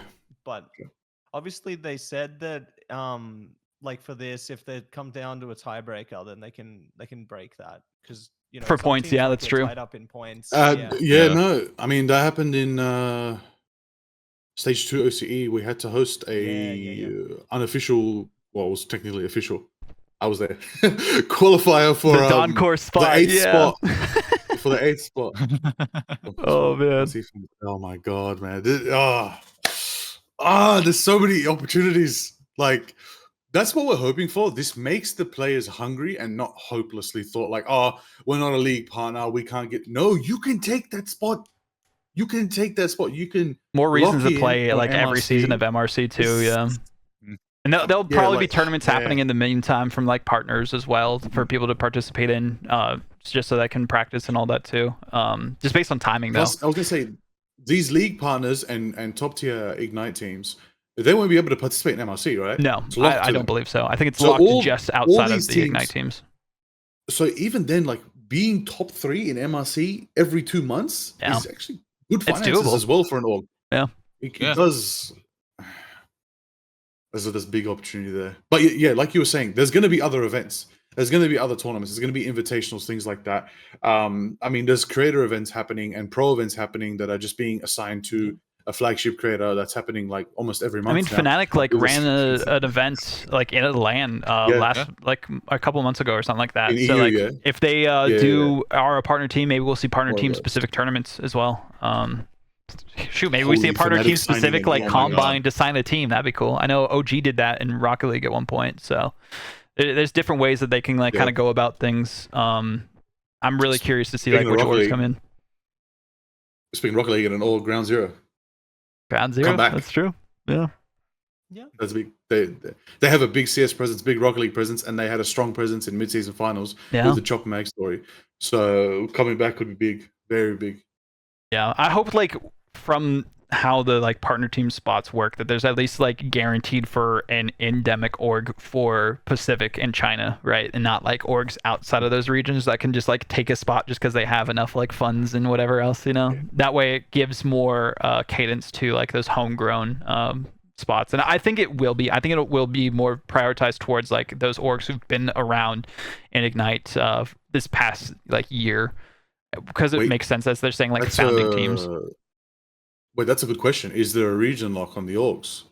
That's true. Can an international team sign Chopper Mag? They could. I mean, didn't we see like an NA org like have Era Eternity in like OCE at one point, or like Pacific or Asia? I know like that was at one point, like way back. But I'm wondering for like these league partner spots, like for example, these partner spots for the Pacific. Is it restricted? This has to be a Pacific org. Like this can't be an American org who wants to invest in Pacific. I don't think so. It didn't mention anything about that, so could be. Yeah, that's very interesting. So could have a similar that's very interesting to like the Vicious again, Liga. Yeah. Oh yeah, because that was like an Asia Pacific org. Regions. EMEA first. They're in EMEA, gotcha. Who knows? EMEA, Another thing to be answered. No, they went EMEA. It was EMEA, then OCE, then Asia. But they're based out of Saudi. So, okay. So yeah. That's what it was. It was Saudi. Yeah. I was trying to remember like exactly which region they came from. So yeah, we could see that. I mean, we see it in other like league systems where like Falcons have a team in like CDL, right? So like there could be instances of that as well. So who really knows like what these orgs are going to look like? I'm sure we'll see some familiar ones, but there's not enough spots for all the orgs we had in Americas. So really curious how that's going to go. I mean, Dark Zero just bought NRG, so maybe we'll see an NRG spot because they were played in the Invitational like way back when. So that'd be crazy. But who knows? We'll have to see for that. Let's keep things going though on the video. We're almost there. So much to talk about, so much to break down. Appreciate you guys who have been here the whole time as well. And again, I'll be chopping this up at some point to post this week, and then putting screenshots through it all and tweeting it all out afterwards as well. But there's just so much information to cover on this, which is great. Certainly the most significant surprise is that in 2026, we will launch a partner teams program. With certain teams worldwide to become our partners, we will create... Okay. Partner teams are to be included in the total number of league spots allocated to the region. Well, yeah, that we already knew that though, so that's not anything new. Yeah. Yeah. Okay. Keep on going. 324, so we can keep it moving. I was hoping that'd be something like specific on saying like the breakdown of how many in each region, but it doesn't. All right. Okay. I'm ready. All right. Everyone's wait. No, it's not 4-4-2-2. It doesn't say. In front of us It's now, not or- set. It doesn't say. Oh, okay, interesting. Yeah. They're still either they're still figuring it out, or Yeah, it could be based on like who they're applies. probably figuring it out. Yeah. Oh, yeah. It's the applications too. Yeah, that's also going to play a factor, I feel like. Yeah, quality of applications. That's a big thing too. Like if they have like primarily America's orgs, then like there might just be mainly America spots that are taken by those orgs. Like maybe there's no partner teams that happen from Pacific, which would suck. I hope that doesn't happen, but That would who suck. knows? That's a disaster. Yeah. It's a genuine disaster. That would. Yeah, that's what we're saying. It needs to be region locked. Like if this is actually 4-4-2-2, right?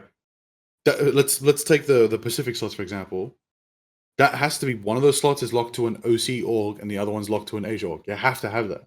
Yeah. Because if you don't, it's like if you're speaking from behalf of a player on that region or an org in that region, like we had one slot availability and you guys gave it to America or EMEA, they're gonna be like, why? Yeah. There's not really a path for our region here. Less So you have incentive. region lock it. It's all going to completely Yeah. come down to like what their priorities are in terms of the founding partner teams. So like we have no idea what that criteria really is going to be. Like going back real quick to the partner incentive thing, like talking about like priority marketing, shared stuff, and then like what you need to submit. It doesn't necessarily say like what the criteria specifically they're going to compare against each other is going to be. Like, do they want more influence and followers and a plan for all this media stuff and keeping people engaged? Probably, right? Because I think the biggest issue for Marvel Rivals Esports this past year was viewership. Mid-season compared to grand finals had much higher viewership, maybe due to the promotion, I would say so. Just kind of the confusion around how the LAN system was working. More content was posted. They came out even earlier to do a lot of that stuff. So maybe focusing on orgs that can do that kind of content, bring more eyes to the scene could be like the priority. Or if they're just wanting more funding, if they want more people that are going to bring like people that are going to sell the costumes, like maybe they just want big names on that end. Like we really don't know at this point why, like which way they're going to go, because there's so many different ways that they can go about it. Like they're saying, like if you can choose between a random org in Asia versus Extinction or ShroudX and NA, probably give it to NA, but we don't know 100% like what they are prioritizing there until it comes down to it. So there's a couple different ways they can go about it, but I don't know. I hope and pray that we see a little bit more love given to the Pacific orgs and some of the smaller orgs that are out there. But because it's only 12 and it's specifically for their regions based on who they select, we really have no idea. So it'll be interesting. But this is the first of the first year doing it. So yeah. Like there's a reality where if it's not region locking the orgs, maybe could be 12 American orgs. Who knows? A fifth. Yeah, you could, but their player roster has to be from a specific region. Yeah. That might be the limitation. So if let's say like he's saying, like you get ShroudX, well, Shroud, you have to sign an OCE team. Sorry, someone from Asia team. It's like, what are my choices? Well, XOXO, Chopper Bag, Vulcan Red, like so Z10, like so many options. Like could be. Yeah, I'm really curious how that's going to go. There has to be some element, either the org or the players, like have to. Yeah, I don't know. In my opinion, just those 12 slots, at least one slot for each region, in some way, shape, or form. I hope. Surely. I hope that's how they do it. Yeah. Like at least having some sort of home ground specific. Yeah, that's true. Orgs without an active roster could be persuaded somewhere geographically. So like maybe they still allocate it to the region as you were saying, and then have like ShroudX OCE or something, I'm sure we'll have like some sort of announcement once all the teams are out there. I mean, back in League era, one of the greatest teams of all time was Canology Gaming EU division. True. Both some legends. Like that's a big thing. I mean, we saw it with Rad's EU division won mid-season finals. Yeah. And the American division was top 8, I believe. So like, explore. Yeah, I mean, Luminosity had like one slot from each region too at one point, right? Before they like closed down as an organization. But that's also probably part of the reason. That's probably part of the reason why they want to see like the management structure, see like if they do plan on like selling and doing all this other stuff too. I remember seeing recently Fnatic has plans to sell the org. So I don't know if they'll consider Fnatic necessarily because of that, right? Because that's been in the news recently. So who knows? Who knows what the criteria is going to be? We'll have to see. It's all going to take time, and we at least only have a month to wait until those teams are selected. So hey, not too long, at least for that side of things. Roster mania is just going to be insane, and there's going to be so many more eyes on Season 5 now for MRC because that's where the best players are playing right now, aside from the org teams. It's the scouting phase. Yeah. Partner team bundles and partner teams will enjoy revenue sharing. We hope that this initiative will encourage comprehensive and healthy development of Marvel Rivals esports ecosystem. Pausing this here because it says limited time bundles. Please refer to future announcements. So we'll see more news on that sometime soon. On what that's going to look like. But yeah, I mean, I feel like most bundles have pretty much been limited time, right? From what we've seen in terms of cosmetics, like even the Lady Loki skin's only out for like a month. I'm sure they'll bring them back like they did for the first season of cosmetics recently. So maybe just have it be like stage specific for that, or like the year they'll have the bundle, and then once that year's done, refresh, they have new applications. Maybe some people don't continue with the partner program based on whatever. I'm assuming it's a year commitment at this stage though, but who knows, maybe for the founding partners is a little longer. Maybe that limited is just a year, right? Yeah, like they just have to say that because it's not going to be in the game forever. Yeah, because you could change partner slots next year. Yeah, because if it is limited, like, yo, this bundle's out for a month. It's like, depends on the team. What if that month is the grand final month where people are more tuned into Ignite? That's true. The teams that get that time slot, they're going to make more money. It's unfair to the other teams. That's why I'm saying I really think it's going to be mixed players in bundles. So that way all the orgs are making some form of a profit. Yeah, I'm really curious how exactly they're going to plan to do it too on that end. And I'm sure like even for if there's partner teams that for whatever reason are no longer a part of the like main league and competing in MRC or something, probably still have incentives to do that there will be other tournaments happening in the meantime for them to still be involved in and get those like eyes on them. The marketing's still like a thing, like again, going back to the partner application post, like co-creation and competitive priorities, so guaranteed access to top-tier global competitions and collaborate directly to shape the future competitive formats and community initiatives. So that's a big thing too. They're directly talking to the esports team to make future competitions, to be a part of those guaranteed. So invitationals, we had like multiple of those last year. I would not be surprised if whenever the partner teams are locked in, that we have a partner team invitational or something, you know. Branding and marketing support, like that's another thing too. The revenue sharing, as we were talking about, and direct development pipeline for them to be involved in like testing some of these heroes with their teams or something like that. So I'm really excited to see what exactly the shared vision and shared growth will mean on that end. But we've got to keep going. Go to a 3:35, gentlemen, and we'll keep things rolling here. Yep. Almost done. Besides the partner team bundles, esports bundles will be launched in a timely manner. This is separate to the partner team bundles. Yeah. Besides the partner team bundles, esports bundles will be in a limited manner as well. What does this mean? Is it going to be player specific ones with like the signatures and all that, like they were talking, like you guys were talking about? Like that would be the way to do it. Right? That's mixed. If they imply the plus, that means they might add an in-game, I guess, cosmetic that would contribute to the prize pool. Could be that too. Yeah. Like Dota. Like Dota. Yeah, like Dota. Like Dota. Dota's the biggest example. So that 3 mil could go up explode into like way higher. That'd be dope. That'd be so cool. Marvel Rivals becomes the new Dota 2 International. Wow. That would be insane. That would be insane. I would track. I would track. That would be, and if a lot of people contribute, oh my god. Imagine like voice lines too from like your favorite players or something. Like there's so many different ways that could do it. It could be the Loki costume, but more of that. Yeah. It could be like Ignite Could themed be, yeah. cosmetics. Yeah, I mean, we had the like drops from before, but this is a little bit different than that, right? It's because it's like bundled. So I'm curious how they'll do it. Like an actual like purchasable thing. Yeah. I'm so afraid of it being player specific because of the approval process they have to go through. Yeah. Like through Marvel, Yeah. like you said, players could leave teams throughout the season. Like I get why it says limited time, but what's easier for them to like make? Do you make? I'm trying to give an example. You make a skin specifically because someone's a standout player on Hulk, or do you make it based off the org they're on? Like, do you know? So what they can do, and we'll see if it happens, have like loot boxes that are how they have it with like the sticker capsules in CSGO, right? Where you have it through the limited time thing, and you purchase that like bundle from it where it has like the signatures of people from multiple different teams. It's RNG on which ones you get, so like more people engaged to do it that way. Like that could be the way that they do it, maybe. Okay. Oh, Ligday's right. Actually, that's a good point. You do it based off MVPs at tournaments. Like, for example, Faker League of Legends Ari. Yeah, that's true. Example. Yeah.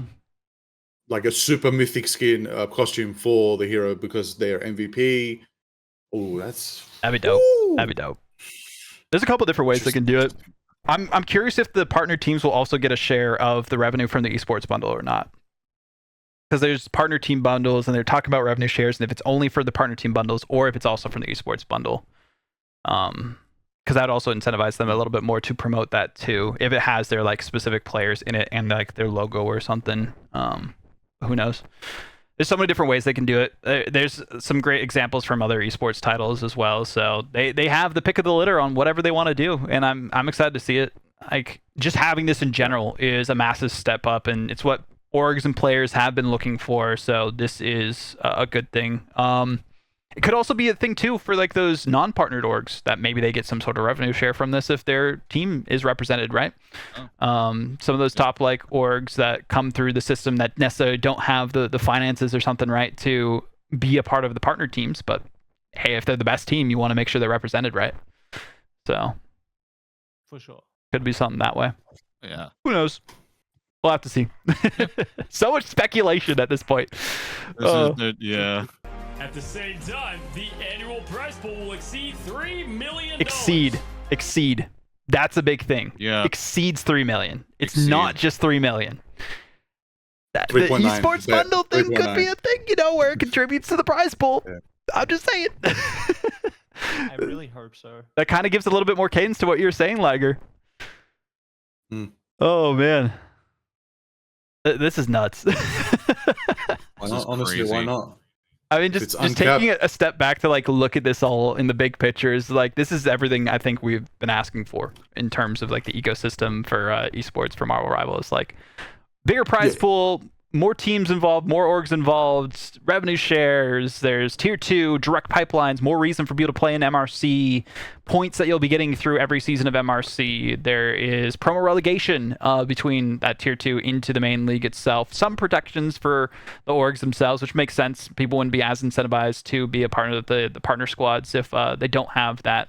So there's just like so many different avenues of entry into Marvel Rivals esports, which is great, and having an increasing prize pool is also great as an incentive too, if that happens.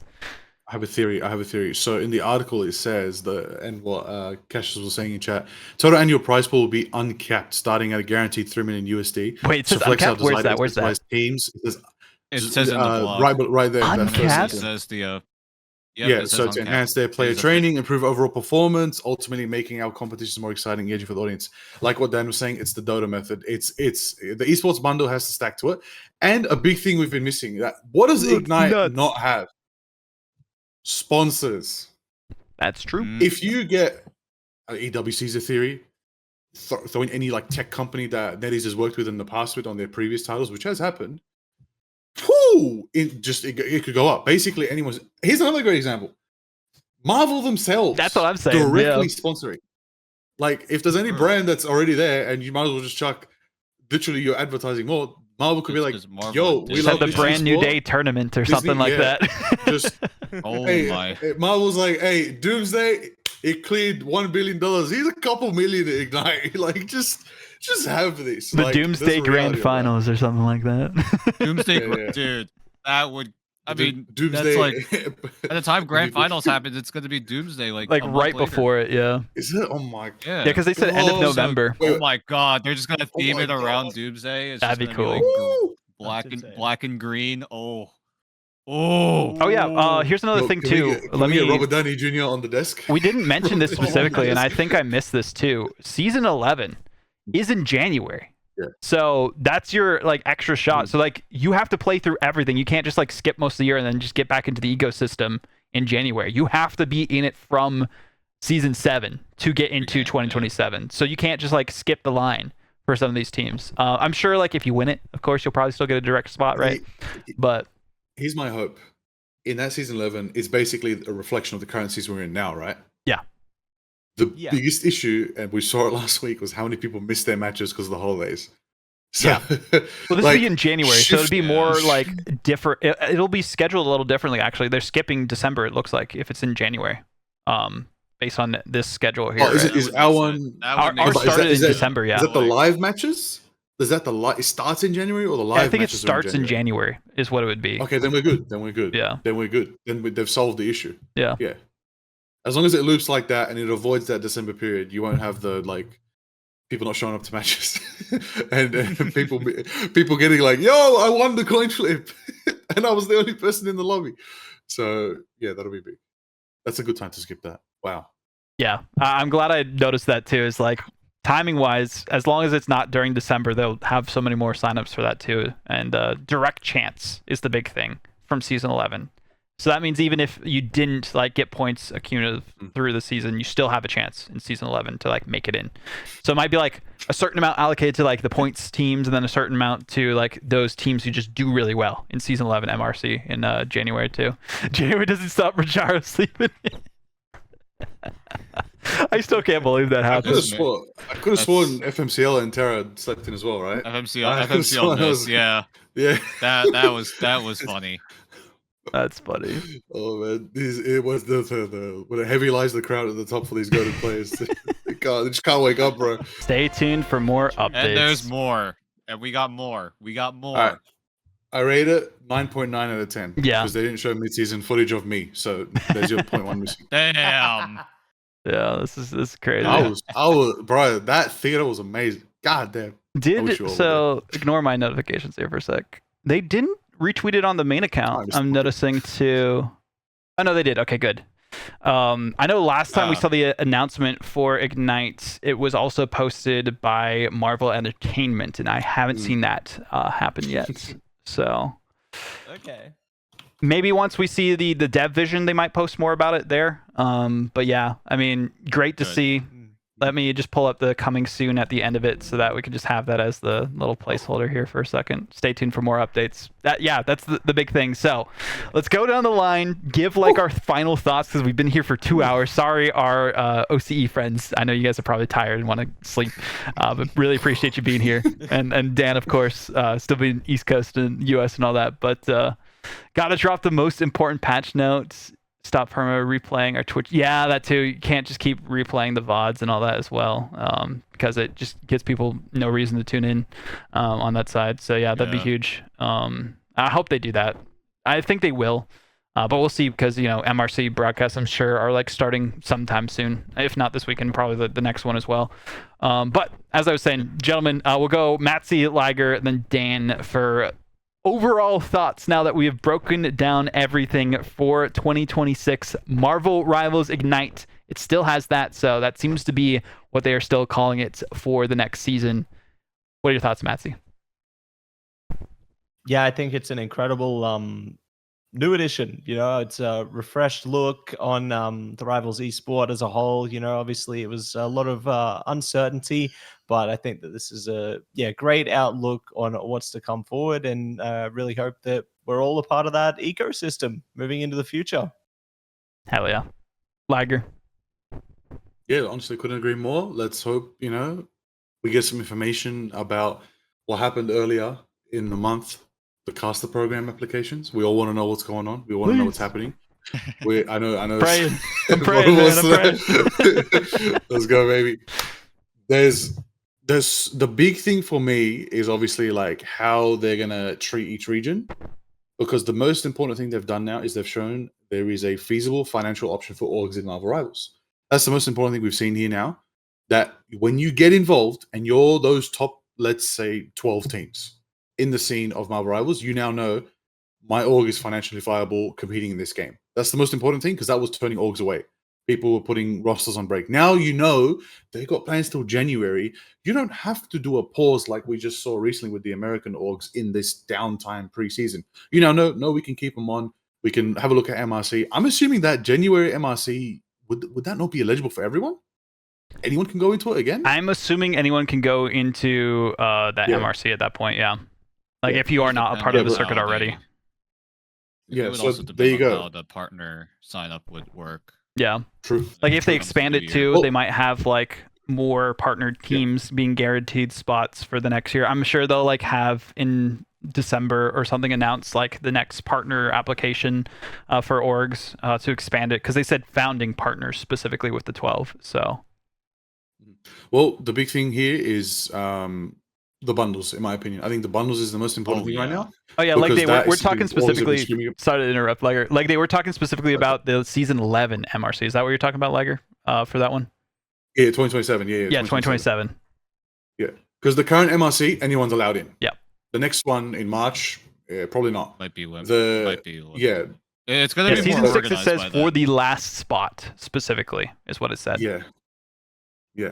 So the bundles for me, that's the most important thing to note here, because how that's going to be distributed, and the most important thing is that's in the shop.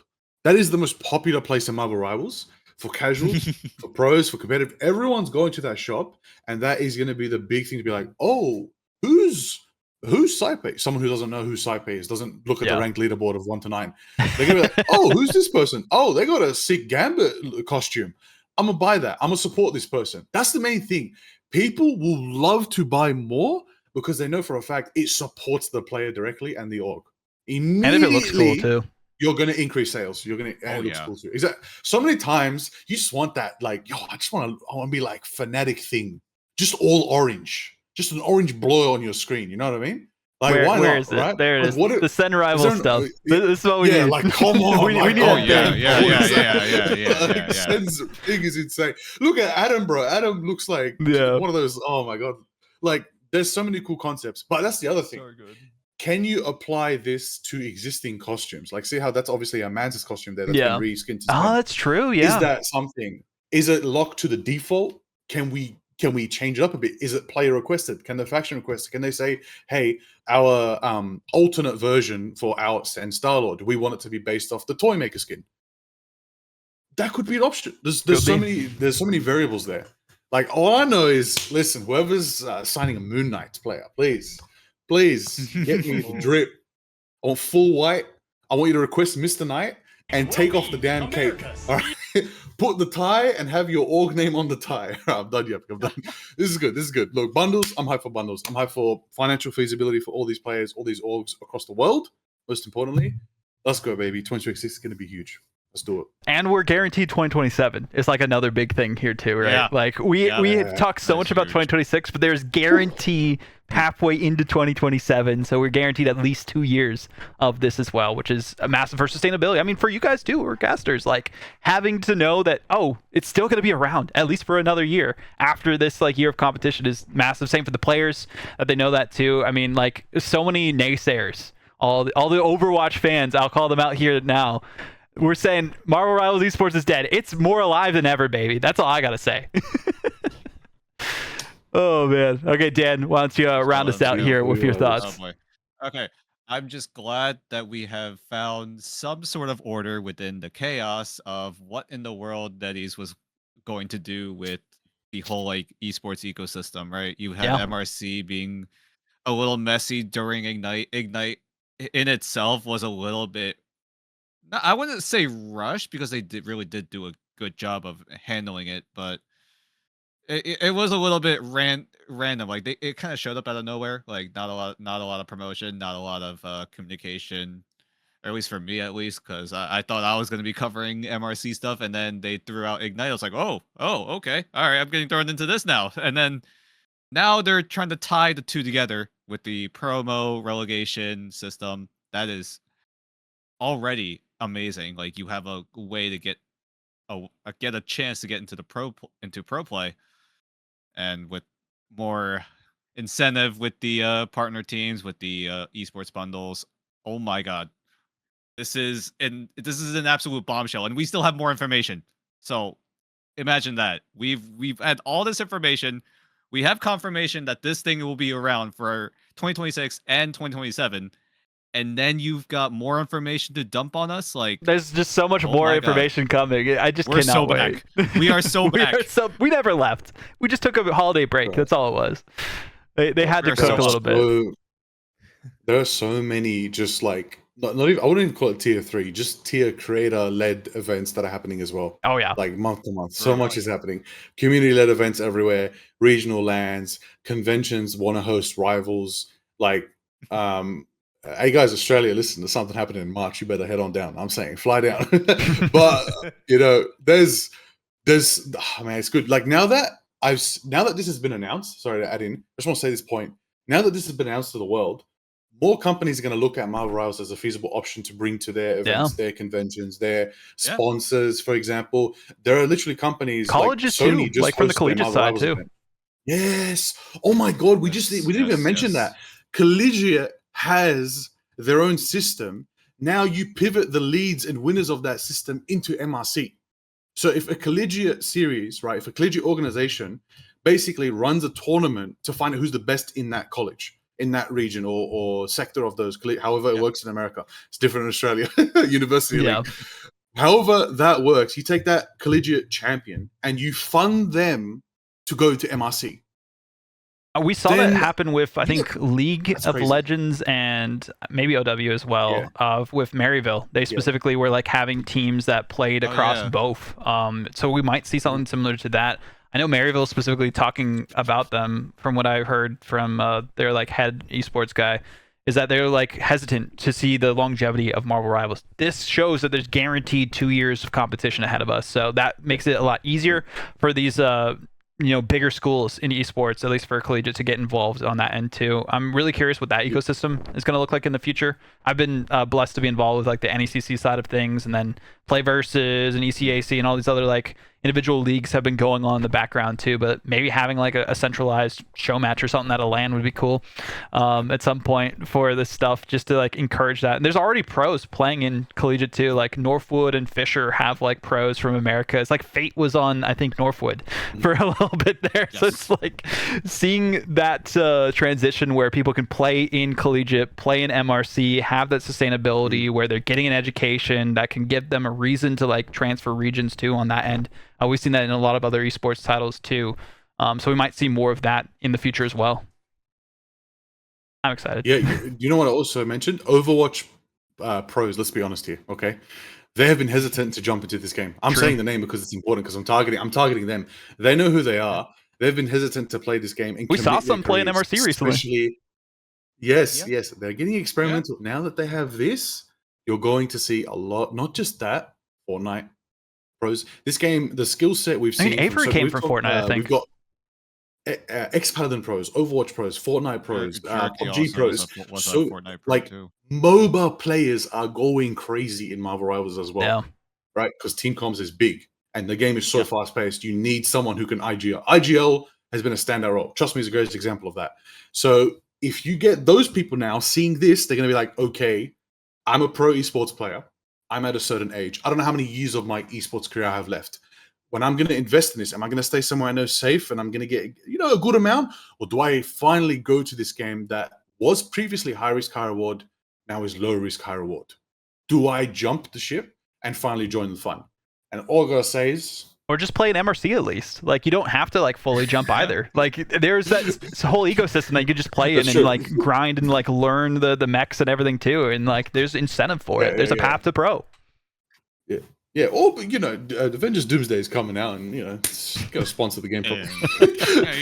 Listen, listen. Here's me putting my tinfoil cap on for a second. What Marvel Cinematic? We're promoting Cinematic Universe, dude. All it takes is one scene in Avengers Doomsday of Thor's daughter.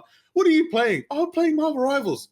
Times 10 the player base that day, instantly. That's true. That's true. They did the Fortnite scene in Endgame. We can get a Rivals scene in Doomsday, please. Please. Just that'd be plus awesome. a bunch of kids in the internet cafe. What are you guys playing? We're playing Marvel Rivals. And it's Thor. He's like, oh, you picked Thor, right? He's like, no, Thor's weak. He's not in meta. And imagine having like advertisements like that. That'd be so cool. Yeah. Yeah. One thing I want to note too. So they said late November for the lands. We had it recently at DreamHack. So this is just speculation station, of course. But there's a DreamHack in 2026 that is happening at the end of November. Stockholm, one of the biggest ones in the world. 27th and 29th. I mean, it lines up. It would make sense based on what we've seen before, and it being a part of a massive festival. This is the DreamHack to like go to. From what I've heard, at least. So, could see it happen. Maybe somewhere else. Who knows? But just putting that bug in people's minds that it could be there. OWCS just had it there, so yeah, it's possible. What's in April? What conventions are in April? In April, preseason. Any American convention? Oh wait, when's the mid-season date?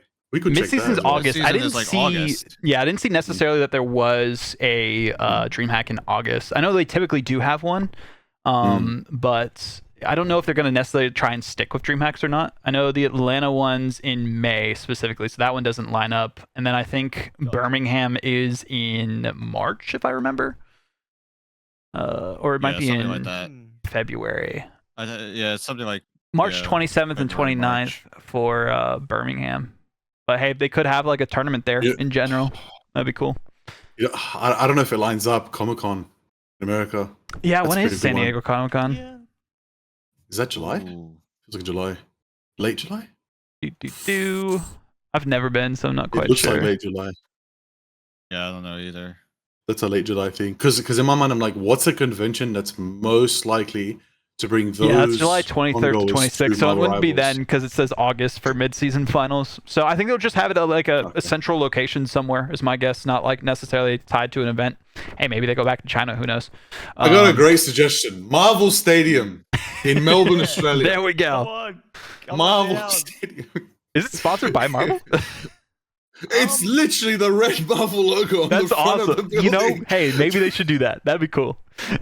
They could. And we know that would go so hard. An Aussie audience goes hard. Half the people Aussie audience always goes hard. They're gonna be like, yeah, Spider-Man, and then he falls into a wall and gets knocked off the map. Aussie. Yeah, Captain America. Yeah, so much potential. I mean, I'm just so excited just to kind of put a bow on all this too, to give you guys some time to rest, and then I got to tweet out all this stuff, like a little bit of a breakdown. I'll probably post this video tomorrow or something, or maybe tonight. Who knows? Yeah. But either way, yeah. Just to recap everything, so we have the craziness that is this upcoming season. So. Let me try and see if I can go to the specific spot for it. Oh no! The quality. The quality. Oh no! Oh, he's back. Oh no! Come back. Is it 2.4? Yeah, it went to 4K. The video's lag switching him. It went to 4K. That's why. It's alright.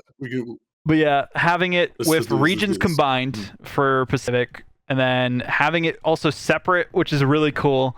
That way you don't have to worry about ping as much. Really curious what the playoffs are going to be, whatever that looks like on that side of Pacific. Then we have, stage 1 and stage 2, but we have a preseason. Whatever that's going to look like, we still don't know. Will probably be announced during the dev vlog in 2 weeks' time when they typically have them. We don't know the exact date, of course, to specify on that. And then, having like these guest teams. What are these guest teams going to be?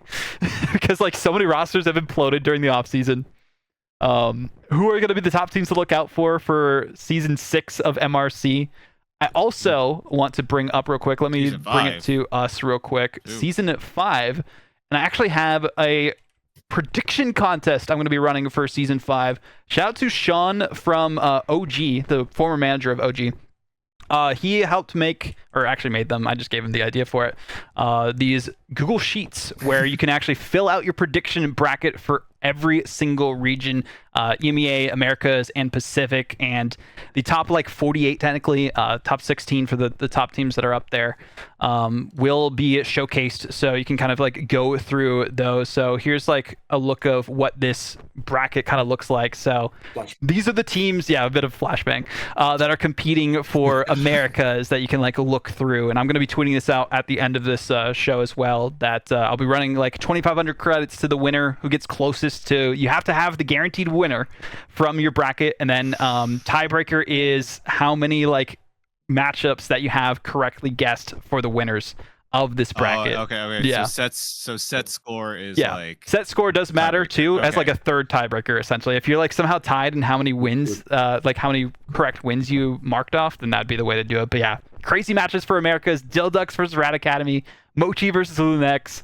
Guilty, they're in the competition too. Nightmare Academy is the team to look out for. Ego Def, Doom Crew Intergalactic, that's an insane one as well. Yeah, we lost the last winners of MRC versus the very first winners of MRC, the Mutants. That's insane for Americas on that end. And then some other great teams in the lower bracket there too. We got EMEA. Insomnia will likely play the winner of Dawncore and Cooking with Kaya, which is just nuts on that side of things too. Chopped is in the competition. That was a team who almost made land and missed out by a single map. So keep an eye out on that team. Crownfall, the Lions, those are top MENA teams to keep an eye on. No Shower's also a good squad too. Final Dance, Liquid Points, Planet Signage, and Esports, also great squads. Navi in lower bracket to keep an eye on too. So they're just going to be destroying everyone down there as well. Schmungus, if you're a fan of the streamers, they're playing in the competition still. And then, of course, the Pacific region that we have for these lovely casters here as well.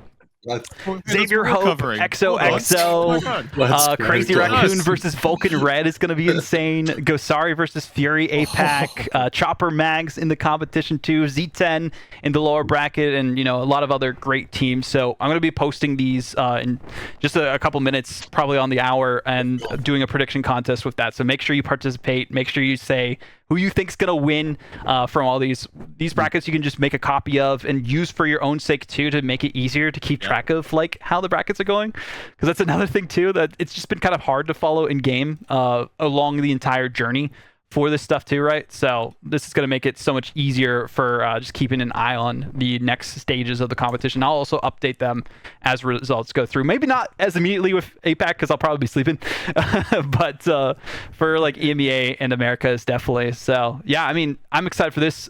Just before we like close things out, looking at the specific bracket, guys, I mean, is there anyone else that you want to like shout out for people to keep an eye on? Because MRC, again, is still running these next 2 weeks of competition. Moshi Mosh. Look out for Moshi Mosh, the lower bracket team. My goats. Look out for Moshi Mosh. They are a nice up and comer. Watch out for Moshi Mosh. Heck yeah. I'm trying to like think off the top of my head. I'm there's I think Fury APAC, they brought in some teams that I've seen in the Asia region, and I'm sure like that team could really do well. Gosari was also a very, very strong team as well. So be on the lookout for that. This is why we've been saying MRC Season 5 is probably the best time to get into Rivals Esports, because right now, from the whole announcement that we just saw, this is like the scouting phase for like all these orgs. So a lot of orgs are going to be looking at this tournament, seeing which players they could potentially reach out to.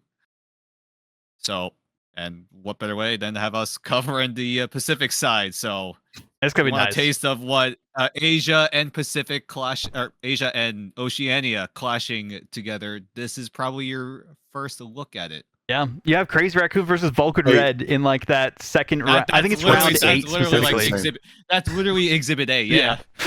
That's literally already like, that's easily top 4 teams in the region matchup right there. Like just straight off. Yo, the shawarmas interest me, man. I'm kind of getting hungry reading their name. Who are they? The shawarmas. I don't know. We'll have to look at game for that one. Yeah. Yo. new up and comer as well, right? Oh my god, I forgot to mention EXO. Oh my god, XOXO. Yeah, XOXO is a good team. XOXO. That's the team to look out for. If you want Spider-Man gameplay on the highest level of play, yeah. They swept Z10 earlier in the bracket too. So yes, they did. Yeah, definitely keep an eye on them. Down the lowers. Yes. Yeah, and do not redeem. it's a great. Do not redeem, goats, man. Do not redeem. Hey man, they're my goats, right? Joji and Genzo are back, bro. That's so yes. That's because they started in University League, so like that's a literal great storyline. True. To see someone in a grand final one day to be like, these guys started in school together. What's more beautiful than that? That's a story. That's hype. That's what we like to see. Well, I just want to give a big shout out to the Pacific region because like there's so many teams to keep an eye on. Shout out Joji, stage 1, 2 hex KOs in 1 game on Bucky. Never forget it. That's crazy. Never forget it. Not to mention the opposing Bucky got another hex KO. There were 3 hex KOs on 1 map. That's insane. That's wild. Holy. And this is what people haven't seen, or most people. Watch Pacific is all I gotta say. Watch Pacific. Watch all regions. You might see a map 8. Who knows? You might see a map 8 in the BO7. You never know. Yep. That could happen. That would be nuts. And they hate triple strategists. They don't play only in Asia. Only in Asia. They dive. They love Mantis. There's so many. They play dive. We love Mantis over in Asia. We love Mantis. I mean, there's like so many other teams, right? You got Bonda Gang. Oh yeah, I mean we could spend all day talking about the different rosters that are out there. But yeah, definitely make sure you keep an eye out for that tweet. x.com/Vodible or twitter.com if you're a OG on that end. But yeah, it's going to be great to see exactly how these teams compete and starting this weekend for these matches, starting in the lower bracket specifically for that best of 7 round, or best of 3, excuse me, not best of 7, that'd be crazy.